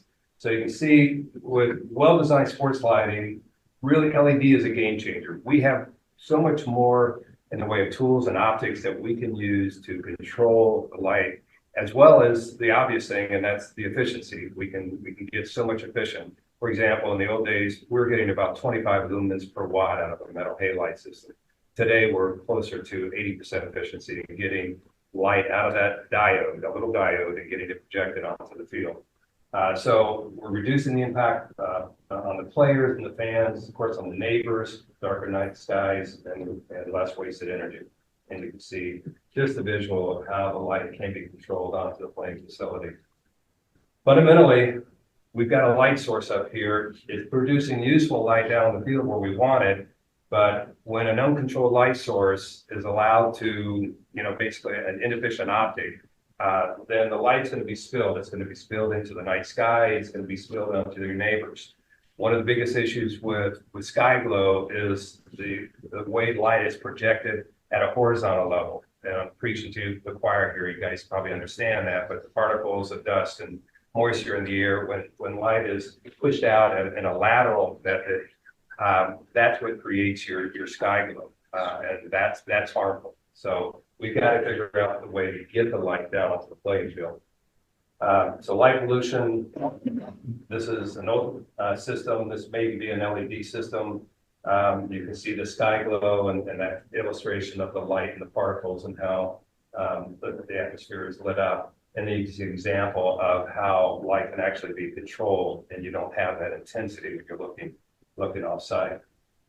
To the neighbors, it's a nuisance. To the players, it's a distraction. To the night sky, it's obliterating. This is the slide, James. There's a little arrow on the bottom left. Imagine yourself, of all your imagination, your neighbor, you've been living next to this community. They decided to light the ball fields next to you, and they turn the lights on. Wow. Have you seen this before? Oh, yeah. Even a little rabbit there. Yes. Yeah. I wish I had pointers. So, you know, that's a nuisance, right? You have ruined the lifestyle, you've ruined their sense of serenity, the quietness that they have about their community, and that's a problem. It's quite tragic, actually.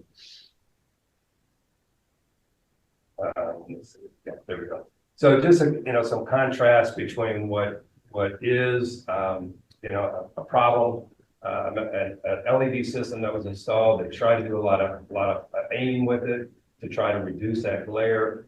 The optics just weren't there. It wasn't controlled at all. They aimed it down, so you got a lot of hot spots. This field was virtually unplayable the way they finally tried to aim it, and then it got retrofitted with a control light source And you can see both the playability on the field and also reduction of glare. Light control matters. University. It's the same perspective, distance away, but you can see the difference in that footprint of glare. Are those before and after? No, people won't let me on their campus. I don't want to go. Great example of field-to-field playability. We talk about players being able to play the game. There's 14 holes that you can see in this site, view from center field. And there's another picture that'll show it as well. Playability is a huge importance for sports lighting, and the field-to-field glare, the ability to see other glare sources, really detract from the ability to see the ball in flight. So imagine a ball being hit up and it goes into the night sky. We want to control that glare so that it's not creating a nuisance and a distraction for the players. And you can see with the uncontrolled light source, it is the massive amount of glare. Same example where you're looking at it from center field. You're just not going to get that huge footprint that's going to eliminate or distract from the ability to track the ball, as opposed to that facility where you're looking at and you can see so many glare sources, and it's a tough one. That's actually Musco on a HID system back in the 80s.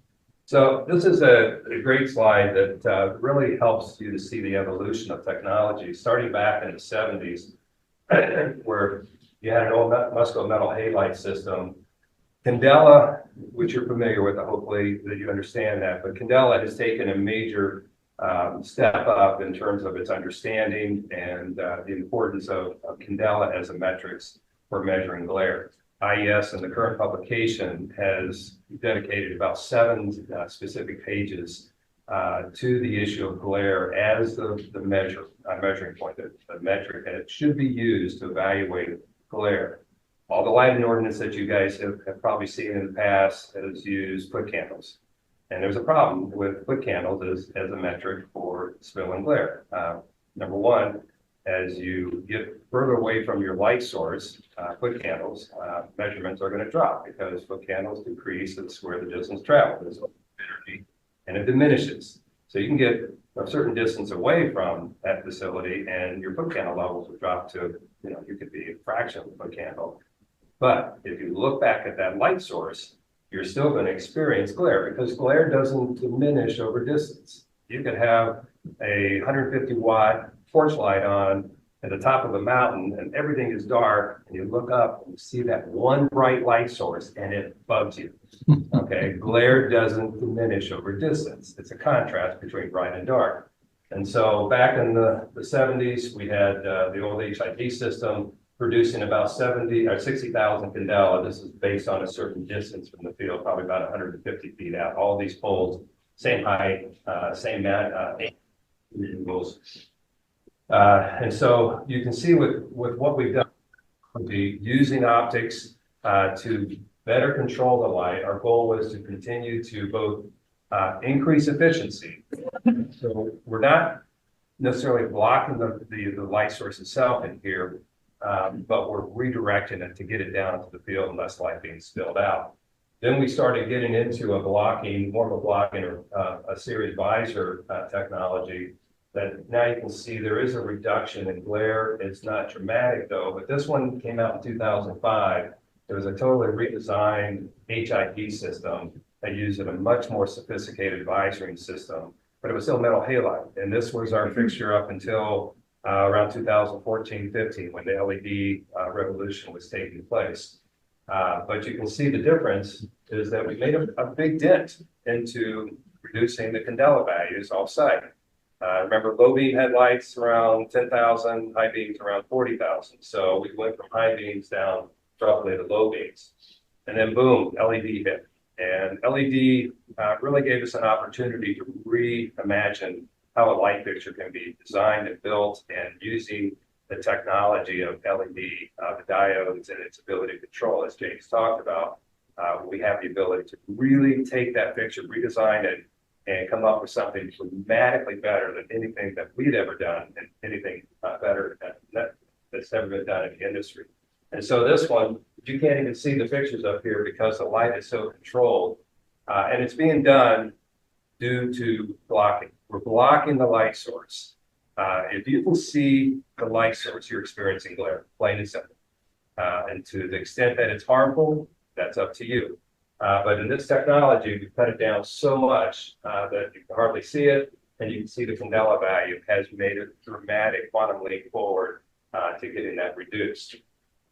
As comparison with other LED technology today, this is where it's kind of sad, in that we've got this brand new technology, major manufacturers coming into the market that have never been in it before, coming up with this idea of LED is great. We can be more efficient. We can reduce wattage. It's less expensive, and we can change out all the metal halide. Imagine every socket that's ever been put in for sports lighting is a candidate for being retrofitted. So the dollars are there, and communities are very anxious to reduce their energy footprint, but they're being sold on the efficiency and not paying attention to the fact that in most cases, the glare factor takes it back to what year? Back here, right? And so it's not necessarily good. LED hasn't been, you know, the perfect solution for sports lighting because it's misunderstood. And we have lighting ordinances that are still, you know, either defining horizontal or vertical foot candles. Most of the time it's horizontal foot candles, and we need that MLO desperately. We need your lighting ordinance as a model that can be used in other communities. Hopefully candela is the metric that is being used, because that is what DarkSky has used in their outdoor sports lighting program as probably the number one metric, and that is offsite. You got to get it down to 1,000 candela or less, 150 feet from the playing field. It is the gold standard. That's what I tell the customers that I work with. DarkSky is a gold standard. If you want the best standard for your sports lighting program, then just adopt DarkSky. And many communities have done that. Fairfax County, Virginia, put it into their county lighting ordinance. The OSL is the type 1 standard for them, and I've had it done in other communities as well. So that's all said and good, but how do we really do it? It's geometry. Lighting is a lot about geometry when it comes to fixture design. So this is going to be fairly bright. So I'll warn you to, you might want to shield your eyes. But since you're sitting right here, then you are, what's your name? Matt. Matt is our homeowner. Matt, turn your chair around and face the light source. Remember, you just built this really nice home. You're going to be facing that light fixture. It's Matt. Is it Matt? It's Matt's. Okay. With an X. Max. All right. Noted on the minutes. It's Max that just got nailed with glare. Right. Turn it over more. I went dead in front of that light fixture. All right. So Max is. He spent $150,000 for a townhome, and let's see, where's my? There it is. All right, this is his window, and he's looking out his window, and this new lighting system has gone in. Now, believe it or not, this is actually a scale model. We built this to be a scale model, just like you see on those 60-foot poles in the picture. This is a roughly 30-inch height. We've scaled it off, so Max is roughly 150 feet from the playing field based on the scale that we built. And he's looking through his window, and they just put this new lighting system in.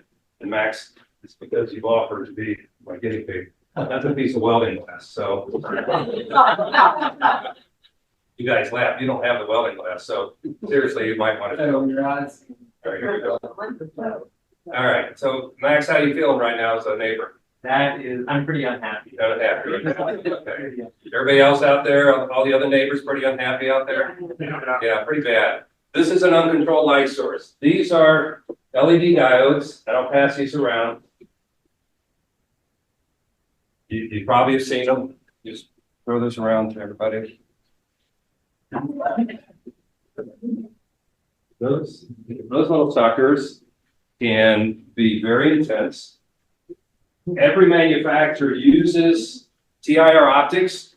These are just little silicone. These are the reflectors. These are the optic system that we put on the other side of the diode that will allow us to shape the beam so that we can put that smooth amount of light that goes onto the playing field So every LED manufacturer uses the same basic concept. You got diodes, you get support with TIR optics. Now, the question is, what do you do with that? All right. You have that brightness like you've seen in the pictures, or if we were to take, oh, by the way, and on the playing field, you'd have a nice amount of light on this playing field, but we'd also have all that sky glow, we'd have the spill, we'd have the glare.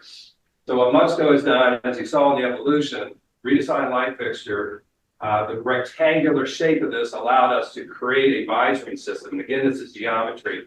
Imagine this to be, say, 18 to 20 inches out as it would be in a full scale model, but in our little model, we can shorten that up. So Max, you are now still sitting in your home. How's that working out for you now? That was great. Neighbors, how you feeling? Can you see the light source? No, because we're blocking it. The visoring system is creating an optic. We actually have reflectors up inside of this, it's pushing light down. And if you look at the light on the field, you can't really see my ball, but the ball is well illuminated up here. But there's a problem in that there is so much cutoff here that if we were to kick the ball up into the sky, the night sky, you can see we've lost the light about right there. You see that? And that's a problem for sports lighting and aerial sports. Particularly baseball, high speed, football, soccer is not an issue. And so Musco looked at that and did a lot of study on what it would take to be able to illuminate the ball in flight without pushing excess light into the night sky that is unnecessary. What is the optimum amount of light that we can put and go upwards? So we came up with what we call ball tracking. And it's a fixture at the bottom of the pole aimed upwards. This is when DarkSky's people gas. 1, 2, 3. Yes, I understand it. But what's happened is when that ball goes up, you can see light on the bottom half of that ball. So for the first time ever, we're illuminating the ball in flight from where? The player's perspective. I mean, if you all have played ball before, you understand that, having light on the bottom side is pretty cool because I can track the ball so much more effectively in doing that. But to the DarkSky standard, we're only allowed to produce about 8% of our applied lumens. All the lumens that are being generated by this light source, only 8% of it is allowed to be pushed into the sky. Now, here's where the key difference is between the uncontrolled light source and the fact that it's scattered is that I can't pin this down enough, but you saw the picture, and this light is going like this without the visor on it. It is being pushed out laterally across the atmosphere. All right, this light is being projected straight up into the sky where it's allowed to escape. And that's based on the studies that we've done. In fact, I was doing a test on a facility at Sanford, Florida, in Orlando, and there's an international airport. And a plane was flying over, and we could hear the plane coming over this big complex we did. And it was dark, dark, dark, dark, and then boom, as soon as he got over the actual ball field itself, you could see the underside of the plane. It was almost like, like World War II, you can see the bombers going over the outline of the plane. Light was pretty high up in the sky. What's that? That light was pretty bright to be able to illuminate the bottom of the airplane. Sanford, you mean? We could just talk about. Yeah. Oh, I mean, you got a silver airplane. And the amount of light we were pushing up, yeah, I mean, it was, and he was just taking off, so he wasn't that high. I'd say probably still under 8,000 feet, I guess. But there was enough light that we could see him clearly, and then when he went up past the ball field, it went dark. So this is used for aerial sports, primarily baseball, softball, and football, not for soccer. So that's the geometry. Now, some manufacturers will say, well, we're putting visors on as well. And this is just a little example of, again, a scaled version of a visor that a manufacturer might say, well, we'll put a visor on this fixture. And in reality, on their real fixture, that visor might be, say 8 to 10 inches long. And they actually have a designation that says such and such light fixture V, visor. And some ordinances say the fixtures must be visored, right? If I can turn this off, Max is sitting here trembling. You guys are, Max got well. So I'm going to apply the short visor. Okay. Yeah, no good, right? No, the visor doesn't do anything. It's about geometry. If you're lighting designers, you've worked with photometric reports. On the front page of a ITL photometric report, it shows the candle power. At 0, you've got the max candle power. Then below, you've got the lower half of the beam. Then as you go up in a symmetrical beam pattern, you'd have basically a mirror of what you have in the bottom, because that's a symmetrical beam pattern. When you look at a fixture like this, you're going to see asymmetry. You're going to see the max candle power at the aiming point, and then as you go up in the beam, you're going to see a cutoff. And about 13–14%, we're virtually cutting that light off at that point. So our job as designers is to look at lighting projects and determine where that offsite issue is going to be. Where's the neighbor? If it's a dark sky project, the 150-foot perimeter around the field have to be about 1,000 candelas. And we use tools like mounting heights, either going up, down. Keep in mind that the lower mounting heights doesn't help us. Some people in your communities may say, I don't want to see that pole. I don't want to see the light source. Well, what they've done is they killed it. Because when you bring that down, you push that angle out. Now the visor doesn't do its job. So we need the right mounting height so we get that angle down. And then we'll use a series of different types of fixtures that some have better control with these optics than others in order to meet the dark sky criteria. As James mentioned, you've got backlight issues, there's control issues. This is just one part of the overall requirement, but glare is the #1 issue. So I wanted to give you that illustration so you can get an idea that it's about the technology, it's about the geometry in order for us to give you those kind of results. Give Max a hand for all right, so that's my portion of it. We'll open it up for questions for either James or myself. I'll put the lights on. Yes. So Mike, when we were talking before, I mentioned that this town, Chelmsford, has a football field that they light up sometimes. And maybe they try to keep banners up, but it's lit up when it's not being used. If we were to go to Chelmsford and advocate something like this, what's the cost? What, compared to what other companies are doing? Is it James just had one with his president. Yeah, I was, so Mike is absolutely right. I fortunately had already been in touch with both Mikes from Musco about exactly this issue. At Smith College, we have Musco Lighting from just before the switch to LEDs. They're not dark sky friendly. They shine on our observatory. They've been bugging us for better part of a decade. And just last month, we had a breakthrough where we were taking our usual once a semester lighting walk around campus. We have a new president, and the new president came on the lighting walk. And we took a moment to stop. Oh, can we just look at the sports lighting that are flooding us from a half a mile away with light? And that's the bad news. And our astronomers are on the roof trying to do their research, and they're blinded by it. They can't do it. The good news is Musco actually is the world leader in doing dark sky friendly retrofits. First question the president asked, standing there in a group of 50 people, is what's the cost?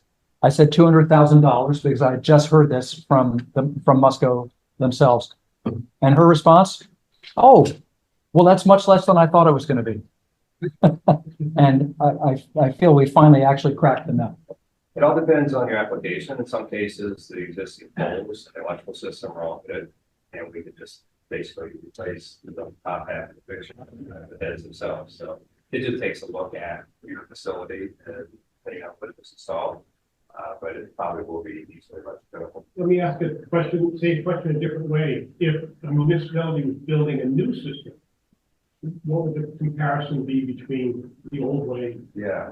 Oh, between HID and, yeah, I'd say that LED probably added about 25% more costs. I don't think anybody's using HID anymore. But you've shown there's a right way and a wrong way to do LED. Yeah, I mean, you do look at the, ultimately the cost of ownership with the energy reduction, although athletic fields, some people use a ton of hours, like utility poles, things like that.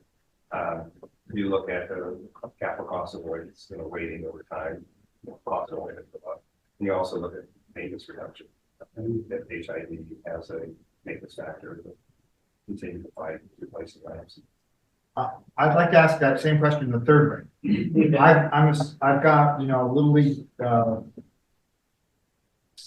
group, and I have existing HID lighting and I want to switch to LEDs. The cost of a Musco system versus, your competitors. Yes, that is a really good question. Light for light, if you're doing similar things to it, I'd say there could be about 30% increase. But part of that is we put 25-year warranty on it, controls on it, monitoring it, like the maintenance. We know the lights out before replace it. So there's what does it cost to buy something? Well, you got to say, what does it cost to buy and operate it? And what kind of period of time are you looking at owning it? And I would say we are by far the lowest cost when you consider, that period of time you're going to own. To quote Smith's president, that's far less than I would have thought. Question here from Michael Ratner. Hi, thanks. I was a little shocked by the number of up to 5,700 degrees K color temperature.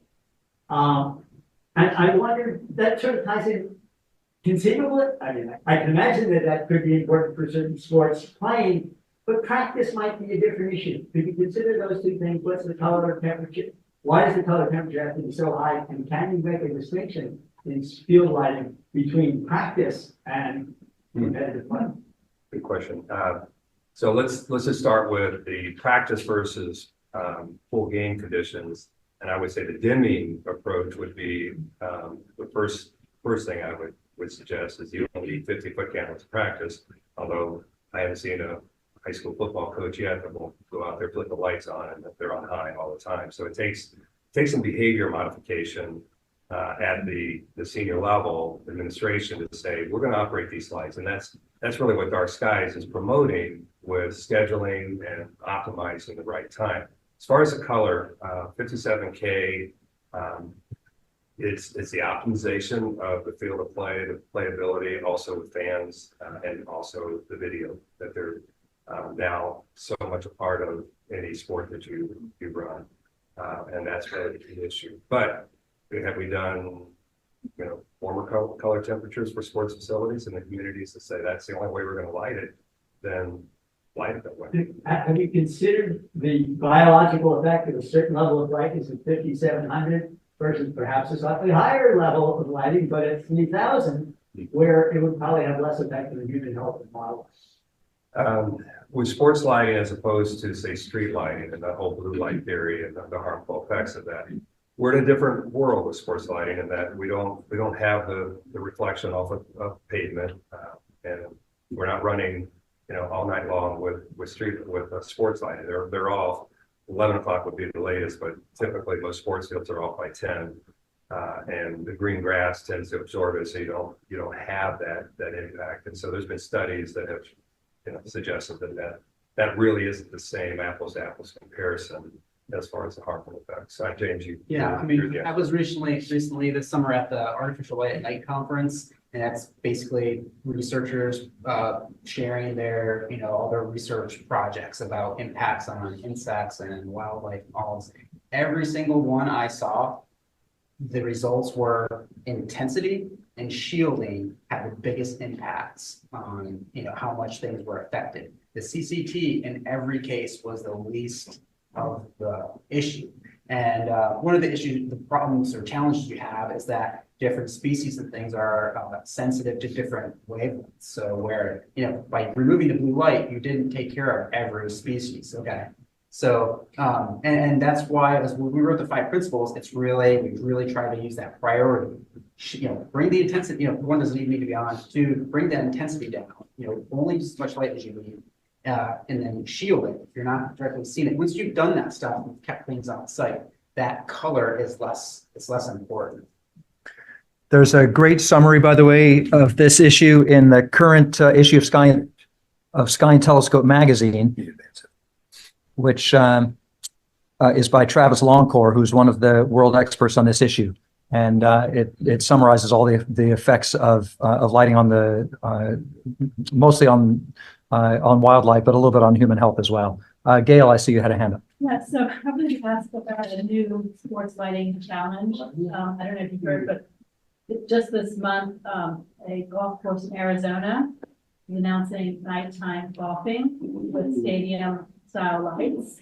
So will DarkSky International and Musco be trying to address that kind of lighting and developing standards for this new awful lighting? I haven't heard of this, but I'd say the good news is that it's in Arizona. And because Dark Sky is based in Arizona, there's a lot of people know about Dark Sky practices in Arizona. So a lot of anything that goes on in Arizona having to do with lighting, a lot of times they have to meet the guidelines because you have so many advocates and people there, so many people cheering for Dark Skies. So Well, I would encourage you to look at it. It says there's 90 lights spread out around the course, and it's open till 10 during the week and at midnight on weekends. what city is it? Tempe. And Okay. it just was announced December 3rd. What is that? And what I'm worried about is it's going to spread with climate change and, being too hot to golf during Right. the day and as the heat rises, that this is going to become a new thing. So- Market for Musco. So, It's a very old market, for us. In China, it's Japan, the land space is tight and demand is way up. so do you have lighting for golf courses already? It's really the same technology, the glare control around the greens, cut that light down, hit the target areas. What about for the ball tracking when you have to? Yeah, Golf balls so late, same principle as this. You can, figure out where the ball is. Two questions, related. What about ski slopes?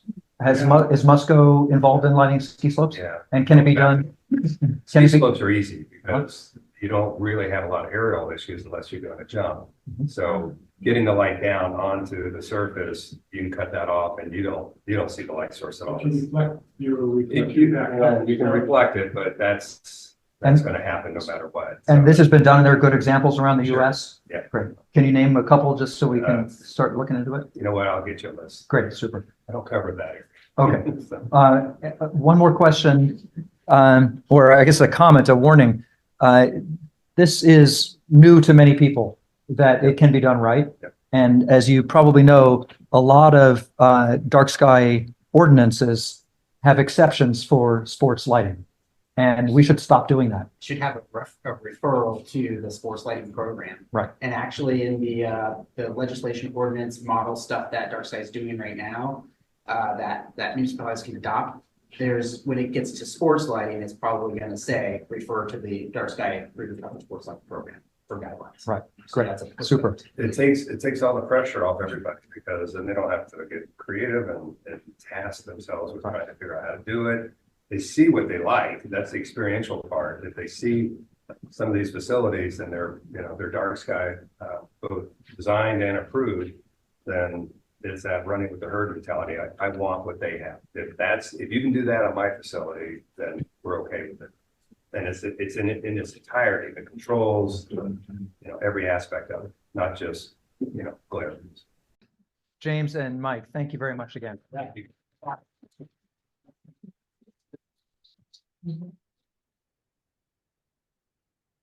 We are now at another break point where we'll take just under 10 minutes. Let's convene at 10 past the hour. So take a break and brainstorm if you can about one of these things. Who are our allies in Massachusetts that we haven't tapped yet? What networking can we do with other dark sky advocates outside of Mass? Who needs to talk about starting a very local dark sky group, something similar to what Gail has done in Nantucket? And are there position papers that DarkSky Mass should consider developing and promulgating? Just some food for thought. See you in just under 10 minutes.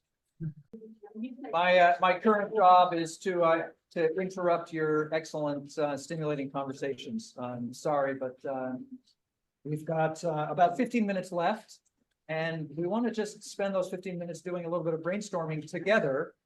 And I would actually like to go around, I just want to ask small groups of people to now restart a conversation. We're carrying on for a second, but just in small groups for just 2-3 minutes, brainstorm about what you think we should spend our time and energy doing in the coming year. It doesn't, it's not a commitment to it, but let's hear your ideas. So please turn to your neighbors, 2 or 3 at a time. What should we do? What should DarkSky Mass do for the coming years? All right. Let's compare notes. Shh. Thanks, everybody. Time for me to interrupt you yet again. Can we just hear some quick, just popcorn, some of the things that came up? Would you mind, Tim and Glenn in the back starting? Yeah, we're gonna keep it secret. You're gonna keep it secret? Not willing to. Well, I don't speak Latin, speak. Put it on the same. I'm gonna throw something out here and I'm gonna get, but I'm gonna do it just to challenge everybody. Challenge us. I'm doing this as a relatively new member of this group. And it doesn't really apply next year, but it would apply to 2025. And the question is, if the state legislation fails again, well, I'm always right. If it does, should we continue to pursue it? And I would, being a devil's advocate, I would propose that maybe our efforts and time, incredible amount of time, that it does spend elsewhere. It's a really valid question, Glenn. I would also say is that, and I think that the biggest value of the legislation that was passed is messaging. Is messaging and communication about the importance of DarkSky. Because the reality is, it's not going to make a huge amount of difference. Because first it'll have to be, there'll have to be a regulation developed. That happens. Because most state-funded, municipal-funded outdoor lighting probably already complies. New lighting going in already complies with the regulation.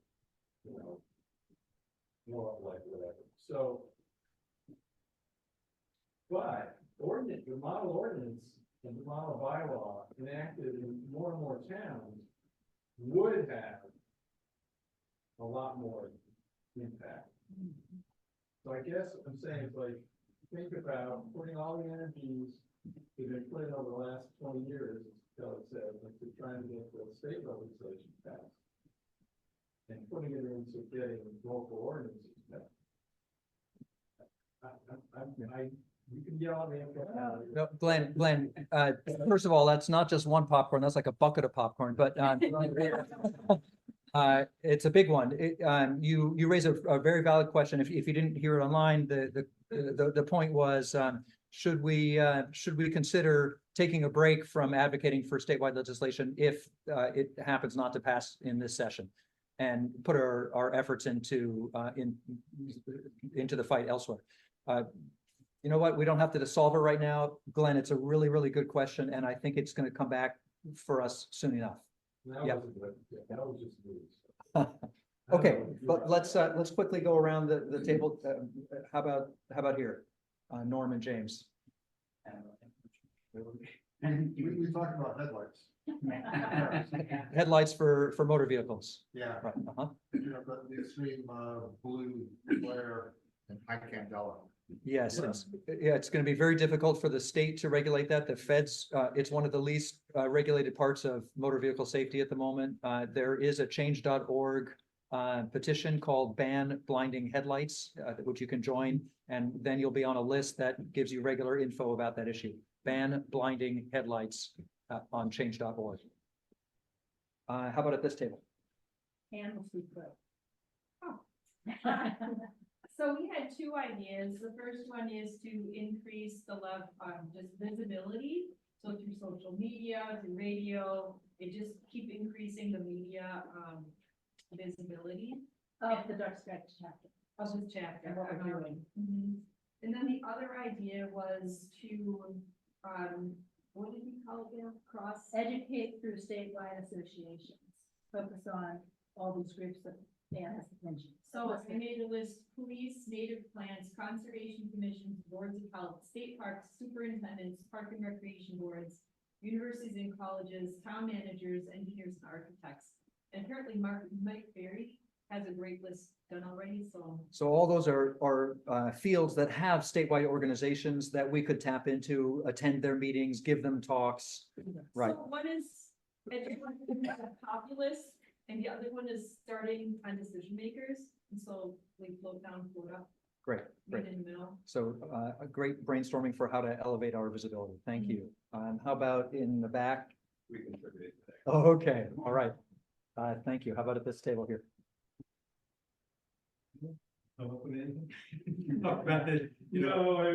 We discussed, so our astronomy clubhouse is on MIT grounds here, next town over in Westwood.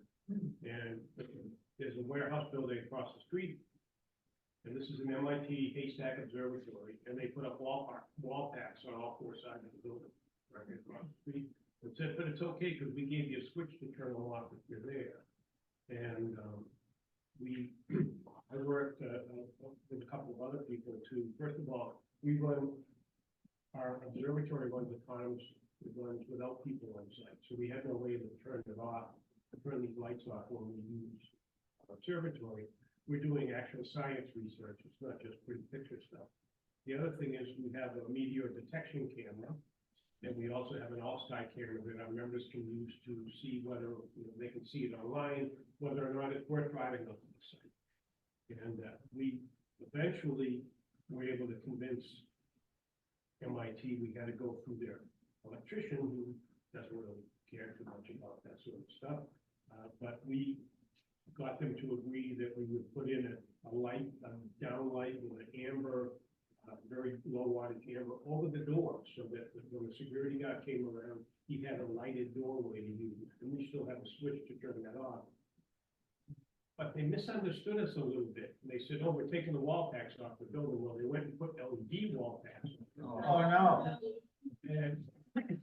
And said, and he showed me the ones in the catalog, and they looked like they were going to be pretty good because the shield was almost vertical in the pictures, but they're adjustable. So I said, "No, we only put them out 15 degrees. So now when they're on, we can see the actual light bulbs from our observing field. And on a busy night, we might have 15 or 20 people out there with their telescopes. We can still shut them off, but again, we have the problem with the automated observatory. We're finally able to overcome that." And Bruce, what's your idea for what DarkSky Mass should do for the year? Well, I'm friends with Kelly and Mario. I'm surprised it took this long for the guns to come up in a conversation. Usually it comes up earlier. Kelly and Mario, and they both are very incensed. I'm also a member of a couple of different astronomy clubs. So every time this legislative actions come through, I sign a petition whenever I can. I contact my legislators wherever I can, and it's been a lot of years and seemingly gets stalled all the time. Mike, did you have anything? I think you gotta keep plugging. Keep plugging. Education. Mike, you've been at this a long time. Yeah, maybe, and this may already exist, but it's just occurring to me as somebody trying to do this in my own little town. I mean, readily available materials. I mean, I guess that we have that, but that could be used, first of all, to help educate people in the town or groups. How would you improve on the brochures in the front of the room? What's missing? Well, the Massachusetts chapter is not mentioned. I mean, but you could use that, but modify it and have your own brand. Actually, that's a really great. And you can make it much more localized. Like on Nantucket, I didn't want to use those because that's it's like covering the whole world. You want to focus on wildlife in particular in Massachusetts. What you mentioned the model ordinance. It's like there's so many things you could do and to provide resources. Let's come up with a prioritized list, because we have a list that's much too long for a number of people to do it. We have to figure out what's the top priority. Thanks for that.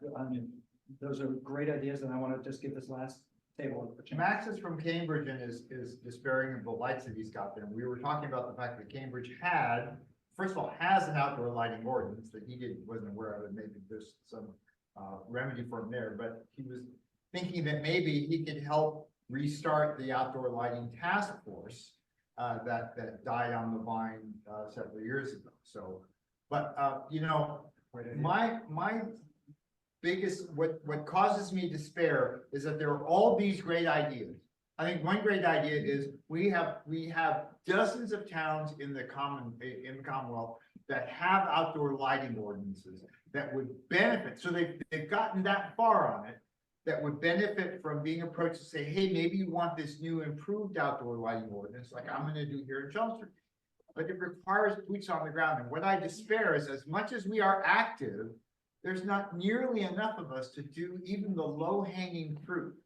And I don't know how, I think one of our monthly meetings ought to be devoting the whole meeting to prioritizing the resources that we have and you know, going forth and really capturing getting the best bang for our buck, for our, just like Glenn suggests, right?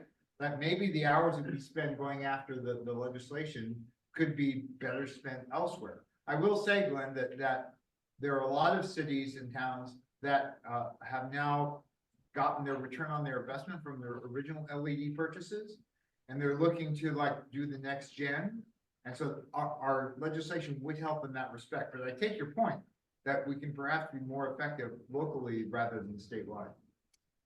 I think this sentiment that that the statewide legislation will not fix all our woes is well founded, and as Leo Smith has pointed out many times, it takes care of only the municipal and state side. It doesn't take care of the private and commercial side, and for that we need to turn to the building codes. And we've started down that avenue twice, hit a dead end that will pick up again when we have the time and energy, which is maybe if we decide not to do the legislation. And I agree that we should devote a significant amount of time, maybe a whole meeting, to prioritizing. I think we should actually continue to revisit it so that we spend something like 80% of our time on projects on a typical meeting and 20% on big picture vision and priorities. That's just a general philosophy for how to partition our efforts. Yes, Mike. Just to add to that, I think you're spot on, Kelly, with the, you know, getting down to the local level, not to give up on what you put into the national or the statewide program. You've got that in play. Let it play hard. But at the local levels, one thing we talked about in the sales group is we would love for the DarkSky advocates to come alongside, to get involved in our community. We know the communities that are either engaged, that want to be engaged, and in developing their ordinances, that have ordinances. There's a network in there that you can leverage. And you know, you got to ask yourself this time next year, what do we want to celebrate? And if it's 5 cities or 5 communities that have adopted a final lighting ordinance, which is coming out, then I use the theory that, you know, if you want to start a path, you got to hold the grass out for a while. And you get 5 communities that this time next year that have done that. Next year you're going to have 10, maybe 20 after that. Thank you for that inspiring perspective, Mike, to remind us to go local. So I'll leave you with this one thought, and then I'll turn it over to Kelly. We'll adjourn the meeting, and then we'll turn it over to Kelly to talk about how we're going to orchestrate our lighting tour of the town we're in and Pepperell and Westford. The message is light pollution is a global problem with a local solution. Thanks, everybody, so much. And we're going to adjourn now. And I think people online don't need to hear about the driving instructions. Otherwise, you'd be here now. So thanks, everybody, for joining online.